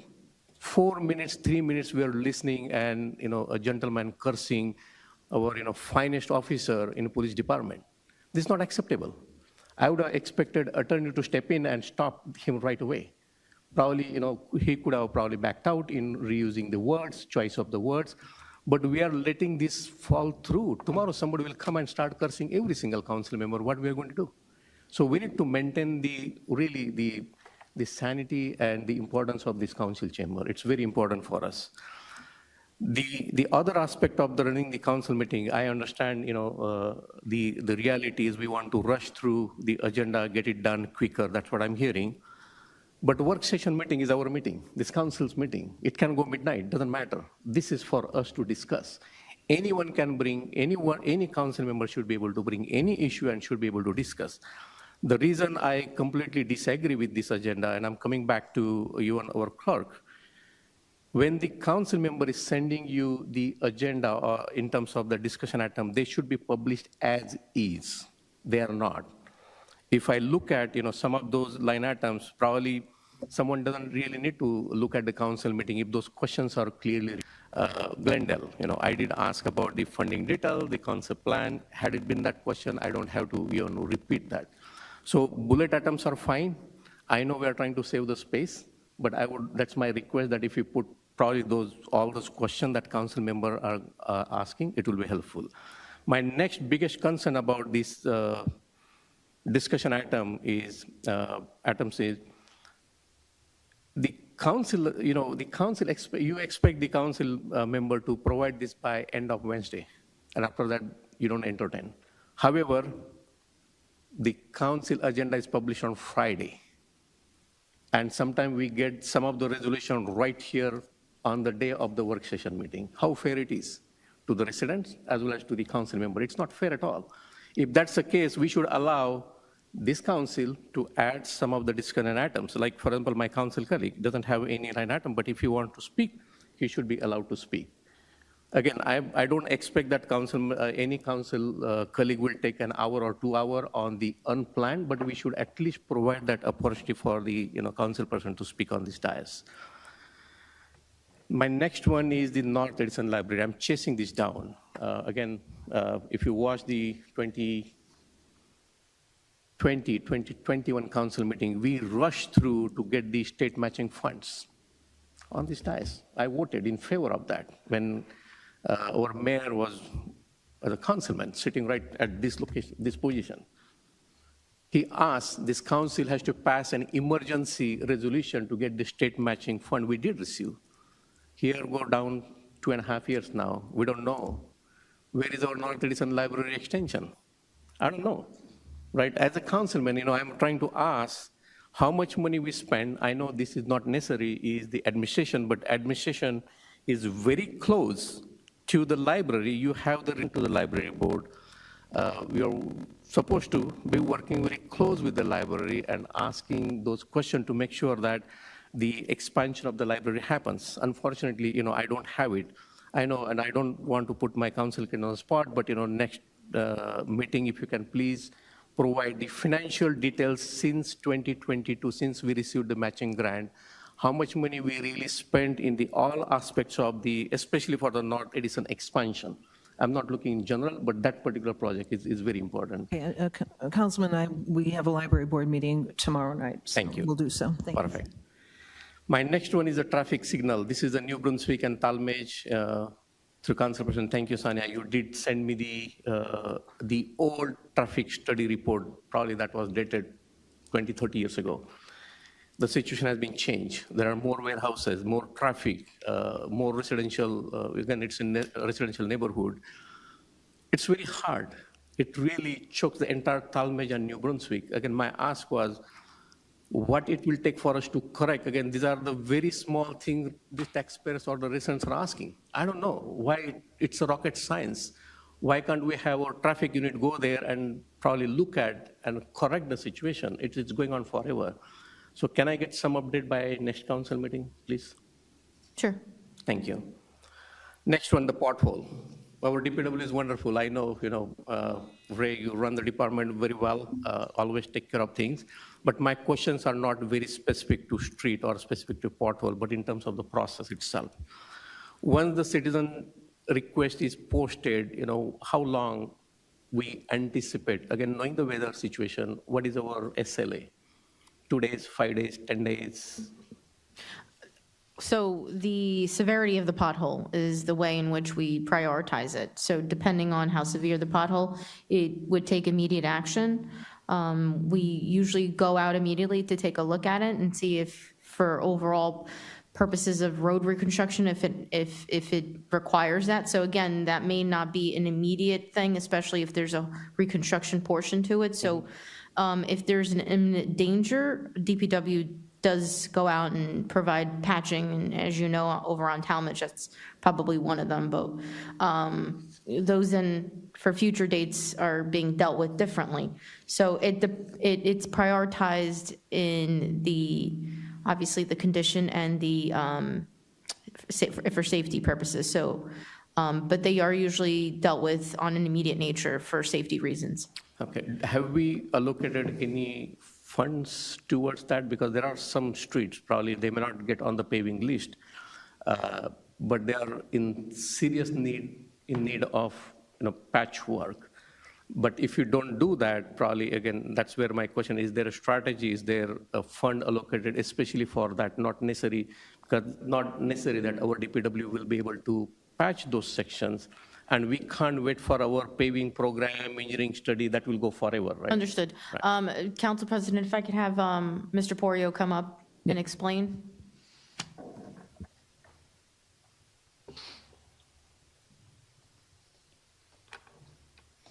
Good evening. Most potholes are filled within 24 to 48 hours. The variable really becomes the time of year as well. This time of year, we're running cold patch. We can go out to a pothole 3 days, 4 days later, because it's cold patch, it may pop back up again. What I can tell you, as recent as today, I went and reviewed over with my team the list of potholes of every pothole that we repaired, and putting together a plan for the rest of the year that goes back, and on those roads that aren't going to be repaved in this current year, to go back, excavate them out, recompact it, mill it, recompact it, and then put down the asphalt. So we have a running list. I think our guys are very receptive of addressing any potholes. You and I spoke very briefly how potholes are communicated any way you want. You guys have texted them to me. People posted on Facebook, Q alerts, phone calls. And that really goes for any problem that we have in town associated with my department. Get me the information and we'll deal with the problem. Thank you. And as I said, Ray, when I started, you guys always do a wonderful job, always available for the help. It is just from the strategy standpoint of view, the long-term standpoint of view, because not every residents know the protocol, or I received several phone calls, right? And to you and to the council, over the past 2 or 3 years, you have passed various pieces of equipment to allow us to address potholes in a more effective and efficient manner. This year, I think, and it's been proposed to the administration, hopefully we'll make it into the capital budget. We've also allocated some funds, or it's recommended on my behalf, to allocate some funds specifically for the type of sections that you're talking about, because it may be a 10 by 15, pothole, where we can go in there and mill it out and do a more extensive repair rather than what used to be done of just a throw and go. So those funds are being requested in this capital budget. We have gotten a lot of equipment, thanks to you guys, for us to be able to make those type of repairs. And we have an aggressive schedule plan for this year. Thank you, Ray. Yes, If sir. you don't mind, if you can please take the right to Stephenville Parkway as well as the culvert towards the power grid. Thank you. Yes, sir. Thank you, Council President. Thank you, Councilman Patel. Councilman Pointer? Council President. Question first. Do you have any additional items? In fact, I kind of missed the cannabis. I said I will cover that in the last. Go ahead. Yeah. You can go. So on cannabis, residents spoke. Again, I heard, Bruce Diamond, he used to come to the council meeting. It's glad that he's coming back, because that does give a lot insight. In fact, he lost the trust on this council because he said, you guys are not able to help, so he left. But it's good that he's coming back because of the cannabis. The town is changing. Let's accept the fact. The sections are changing. Let's accept the fact. School ratings is changing. Let's accept the fact. Demography is changing. Let's accept the fact. The will of the people has been changed. Let's accept the fact. So if you do that study today, I don't think the cannabis will pass ever. Again, I'm not against the medical cannabis. I'm not against even having the recreational cannabis, but never in residential area. And that is why that zone was picked up somewhere towards the Raritan Center. So my request to the Council President, I know you sent email on Saturday, Sunday, this ordinance has been tabled, and that's why the residents came here, because their answer was absolutely no. So it was more about the communication or the response from this council, unofficial, official capacity, because there were 300 plus emails, 5,000 plus signatures. People were frustrated because they were getting conflicting information all across. And no resident or no taxpayer would like the conflicting information. If this body would have said, hey, we are going to think about it, we are going to form a neutral committee which will have people from for and against, that include the residents, the Board of Ed, situation would have changed. So we pretty much invited the last council meeting, what happened there. I know people can point the fingers, but that's not the case. People have spoken. So my request would be, let's be careful, what our next actions are going to be. Hopefully this body will decide those next action very soon, forming the subcommittee rather than dragging it to next year's election and then probably putting on, people's head. Thank you, Council President. Thank you, Councilman Patel. Councilman Pointer? Thank you, Council President. Just a clarifying question. I would like to make two clarifications and a request on discussion items brought up by my colleagues. Would you prefer, is it possible to wait until the end, or would you prefer I just ask those now? I would suggest you discuss your items first, and then I'll open it up to the council Yeah. to see if they want to Perfect. discuss any other Thank council you. members. I appreciate it. The first item I'd like to just bring up again is in regards to the Adopt an Area program that I'm hoping to institute. If any residents have any interest of either participating in an Adopt an Area program or have areas of interest where they think this type of program could be helpful, please reach out to me at jpoyner, P-O-Y-N-E-R, at edisonnj.gov, and I will gladly compile a list to put that together.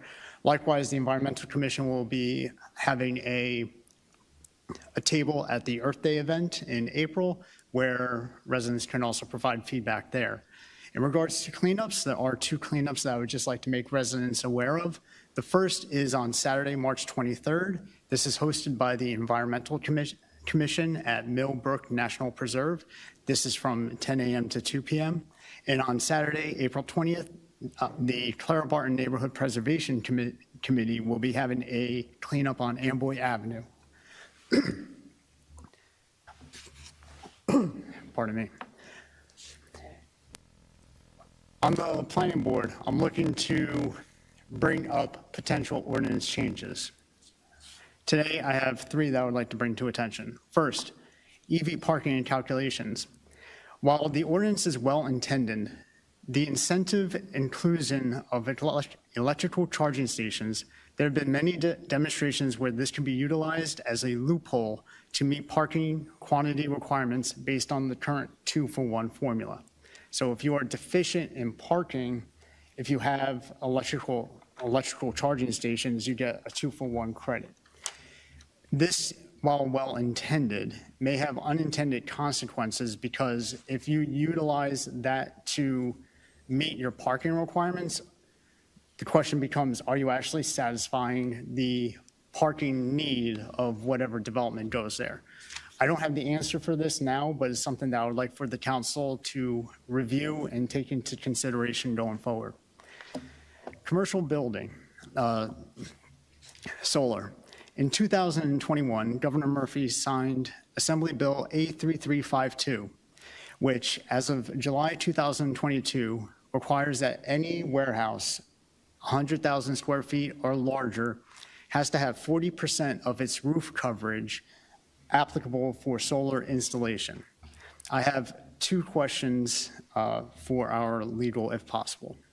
First, can we implement this in our local ordinance? I understand it's already a state regulation and they have to do it, but just to make sure that we're abiding by it, I would like for it to be included in our ordinance.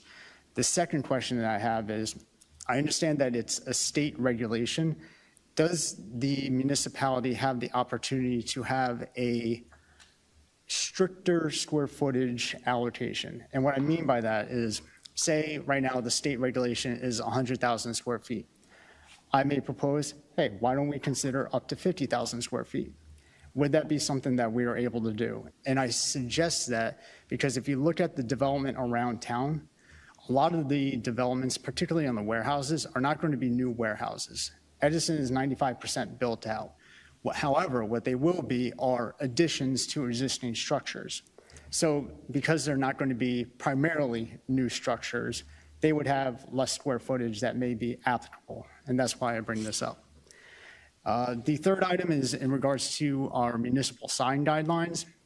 This ties into the billboard ordinance because billboards are still technically a sign, but the types and quantity of signs that are around the township are immense, and they can have a detrimental impact on the quality of life for residents. So my hope is that by the end of the year that we can update our sign guidelines so that it creates a better environment for our residents. And finally, in regards to the master plan, the proposed revisions are going to be coming up at the planning board next Monday. All this doesn't matter unless action happens here on this dais based on the recommendations of the master plan. With that, and it doesn't have to be tonight, but a request would be for us to establish a implementation subcommittee, or however you want to call it, so that we make sure that we follow up on what the recommendations are and what actions we are taking. Because at the end of the day, as I just said, if we don't take any actions, it doesn't really matter at the end of the day. Thank you, Council President. Yeah, thank you, Councilman Pointer. As for me, I just wanted an update on the Talmadge property. Are we moving forward with that? I believe that the Board of Ed and the administration are engaging in conversation, so that is moving forward. Okay. Did we get a bike path at the Papiani Park with the 2 parking lots? So those will be done in-house and they will be connected per your suggestion. Okay. No, that's the path behind the Jets field. Correct. I'm talking about the bike path underneath the power lines. I know there was a deed. You're talking about the JCP&L property, which is different than Papiani Park. That's Yes. why that's still being worked out through JCP&L. I'll just follow up with the attorney on where we are with the agreement. Do you have an update or no? Yes. So I have been working with JCP&L. We did some digging to try to find some old agreements, whether there was any kind of existing easement. It doesn't look like there is, or at least that there wasn't any kind of record of one for part of it. But that's being incorporated into an agreement with JCP&L for the use of the property for the bike path that's been proposed. I've gone over that at least once with administration. They have a couple of minor concerns, so I've just got to get back together with JCP&L at this point to figure out if those are significant concerns, as opposed to something that can be worked through. So, Any timeline that you think? They got back to me last week, was it? We discussed this. So I was hoping to get back together with them this week or next week, depending on their schedules, so that we can try and work it out. Okay, thank you. And the last thing on the website, once we do pass this, how long does whoever the contractor has to build it out? And So the timeline for the completion of the project, I believe, is June 15th, so it's a 3-month project. okay. And just curiosity as to who decides the UI and who decides as to what the looks of it and how it will function. Would that be done through the administration? Would that be something that you guys will be looking to seek input from the community? In terms of the UI, as to what the layout is and exactly. That's done internally through the township.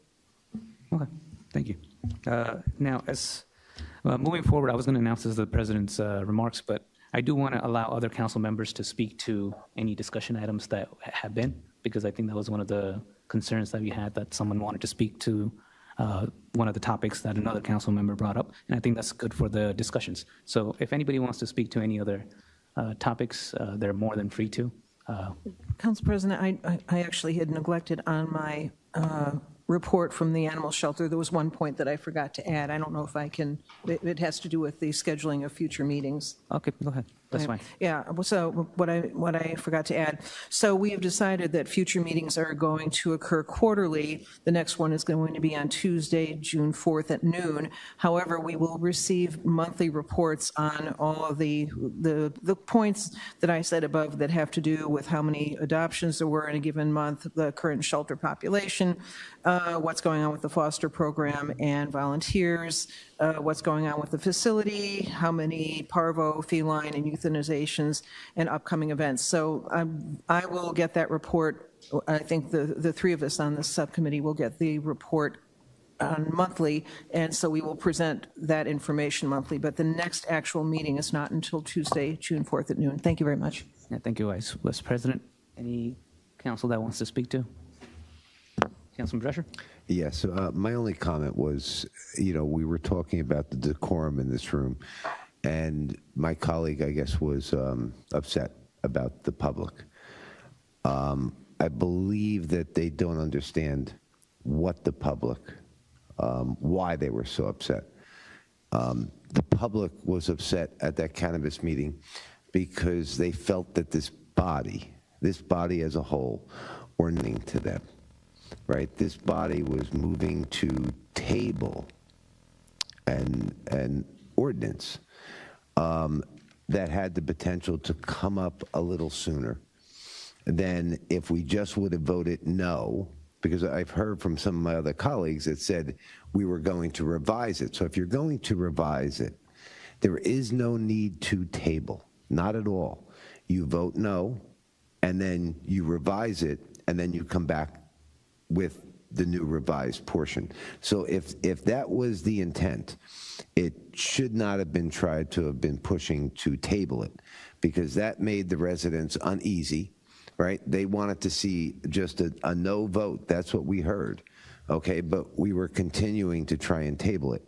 So as a resident, when I see my elected officials just trying to railroad something through, right, and doing whatever they feel they want, when I elected them and I believe that they're there to serve me, yeah, I'm pretty upset about that. So I don't blame the residents. I blame this body for trying to push that through. I think this body should have taken that into consideration when they seen the 300 and something people. And if everybody felt that it should just have been voted yes, you could have voted yes. But we also could have reached out to the residents about this, like I said, like I did the first time. So I commend the residents for coming out. I commend them for speaking up. If they did not, I believe we would have tabled it. And my personal opinion is that it might have come back in the same form. So I thank my colleagues for realizing it at the time. But I thank the residents for coming out and showing this body what was important. And I just wanted to say that because I believe the residents were right in what they did in seeing how this council was acting at that time. I agree with the residents. Thank you, Council President. Thank you, Councilman Brescher. Anybody else? Council President? Councilman Pointer? Thank you, Council President. In regards to the requested tree ordinance adjustment, I just have a request to the administration or to my colleagues that are looking to make the adjustment. If I can get stats as to what the past 2 years, the contributions to the tree fund have been and where they have come from, because if they are primarily through development versus residential, I'd be curious to that. I do have concern of unintended consequences that I think the attorney was trying to, or legal was trying to mention before. I would gladly express those concerns offline if that's okay with Councilman Brescher and Councilman Patil. Two clarifying items. In regards to the comment Councilman Brescher made on the warehouse, just a clarification that the lawsuits that are currently up are in regards to the ordinances themselves, not necessarily an application that was before their board. So the use of the public advocate in that aspect, if it were like the state public advocate that the state used to have in 2005 and whatever, that may be better suited in this regards, but a municipal land use public advocate, as has been provided, I don't think would have made the same effect. And Councilman Brescher had mentioned about mailers that were going out. This is just more of a FYI for residents. If you get a mailer that says delivery of cannabis to your house, take a look at the bottom, and on the bottom there'll usually be a small little fine print, and on it it'll say that this is part of the farm bill that was passed through the federal government. The farm bill, and I think this was 2017, 2018, allowed for industrial hemp to be commerced across state lines. So as part of that, any part of the farm bill is not allowed to have, or can have technically THC, but up to 0.3%. So it's it's much different than just a retailer trying to deliver to someone's house. They are using certain terminology to create, a market for themselves, but what was sent in that email the other day, that is technically a different item than the discussion that we've been having lately. I just wanted residents to know that. Thank you, Council President. Thank you, Councilman Pointer. Anyone else? Okay. As for me, in the decorum aspect of things, I do agree the last meeting could have been handled better, but I think the new residents that came through did not know the process, and I believe we tried to explain it, but there was a lot of shouting, and there's a process. We introduce an ordinance. That does not necessarily mean that it's going to be passed. When we introduce it, it comes to the table here, we discuss it, and if it's not up to par after what the residents say, we do table it, including the ones that about the digital digital documentations for the boards. We tabled it the same night. And we are going to change it because, there were some concerns and that need to be addressed, and we will address them. And that's how this process works. It's not necessarily shoving anything down. The ordinance was introduced, then we had a discussion. Based on that discussion, we make our decision. And tabling is just this way to say, hey, you know what? The residents have concerns with this. Let's table this. Let's come back to it.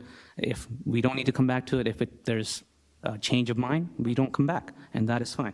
And as for the cannabis, I don't think in the foreseeable future we are moving forward with it. So there's nothing really to announce, and I don't see it coming back anytime.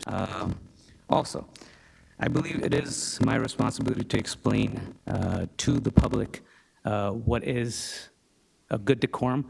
And as for what one of the residents was shouting today, I believe it is his right to say whatever he pleases, as long as he's within the decorum of the meeting is held. I understand he was quite upset, and those are not the words I would use to describe anybody, but it is the right of the public to say what they please, even though if I don't necessarily agree with it. And I think that's the right that I should uphold. That is the freedom of speech. That is what this country was founded on. In terms of addressing public's question, I believe it is the public's portion. That is why I want the public to speak. And a lot of times, a lot of the public have the similar questions. And I think we handle it pretty well today, where at the end, the council got to take time and answer any of the questions in the length that they chose to, rather than, rushing to let the next resident come up and, feel like, hey, if we answer this for 20 minutes, then the next residents would have to wait. So I don't think that's the right approach. I think letting the public speak, getting all the questions, and then answering it. I understand sometimes someone would have to leave, but they always have the opportunity to, go to the YouTube or Facebook and watch this if they really want the answers. As well, they have offline options where they can email us if there's something that they need to know. Moving forward, and this is not about rushing through this meeting. It's about creating efficiency. Just like today, some of the residents came through because they knew what was being discussed. If we didn't have what was being discussed, you wouldn't know what's on the topics to be discussed, and you would just be blind, and you wouldn't know whether or not you should attend. But there were some items that were important to some of the residents, and they decided, hey, I want to come because these are being discussed. I want to hear what the council has to say. So I think that's important to have these discussion items up front, and it helps the rest of the council understand, hey, you know what, one of the council colleagues is going to be bringing this up, maybe I can look into it. So I think this is the right approach for going through the council agendas. Let me see what else I had. I think that covers it for me. Saying that, I'll take a motion for adjournment. Council President, if I make one comment. Sure. If someone comes to the podium and shouts or screams at this elected official, I don't think that's not, I wouldn't say that that's unreasonable. They have every right because they elected us. My only reservation is on the employees of this town. That optics looks very bad. And as this dais, in fact, our attorney should be stepping in, trying to calm down the resident. As I said, like if he shouts on me or any one of us, we are elected. It's their full right to ask our question and their full right to get upset. But I wouldn't let that go to any of the township employees to that extent. That's my, again, we can agree to disagree, but that's what my I agree. I think that's a fair comment, and I will keep that in mind. Thank you, sir. All right, I'll take a motion to adjourn. Motion to adjourn. May I get a second? All in favor? Aye.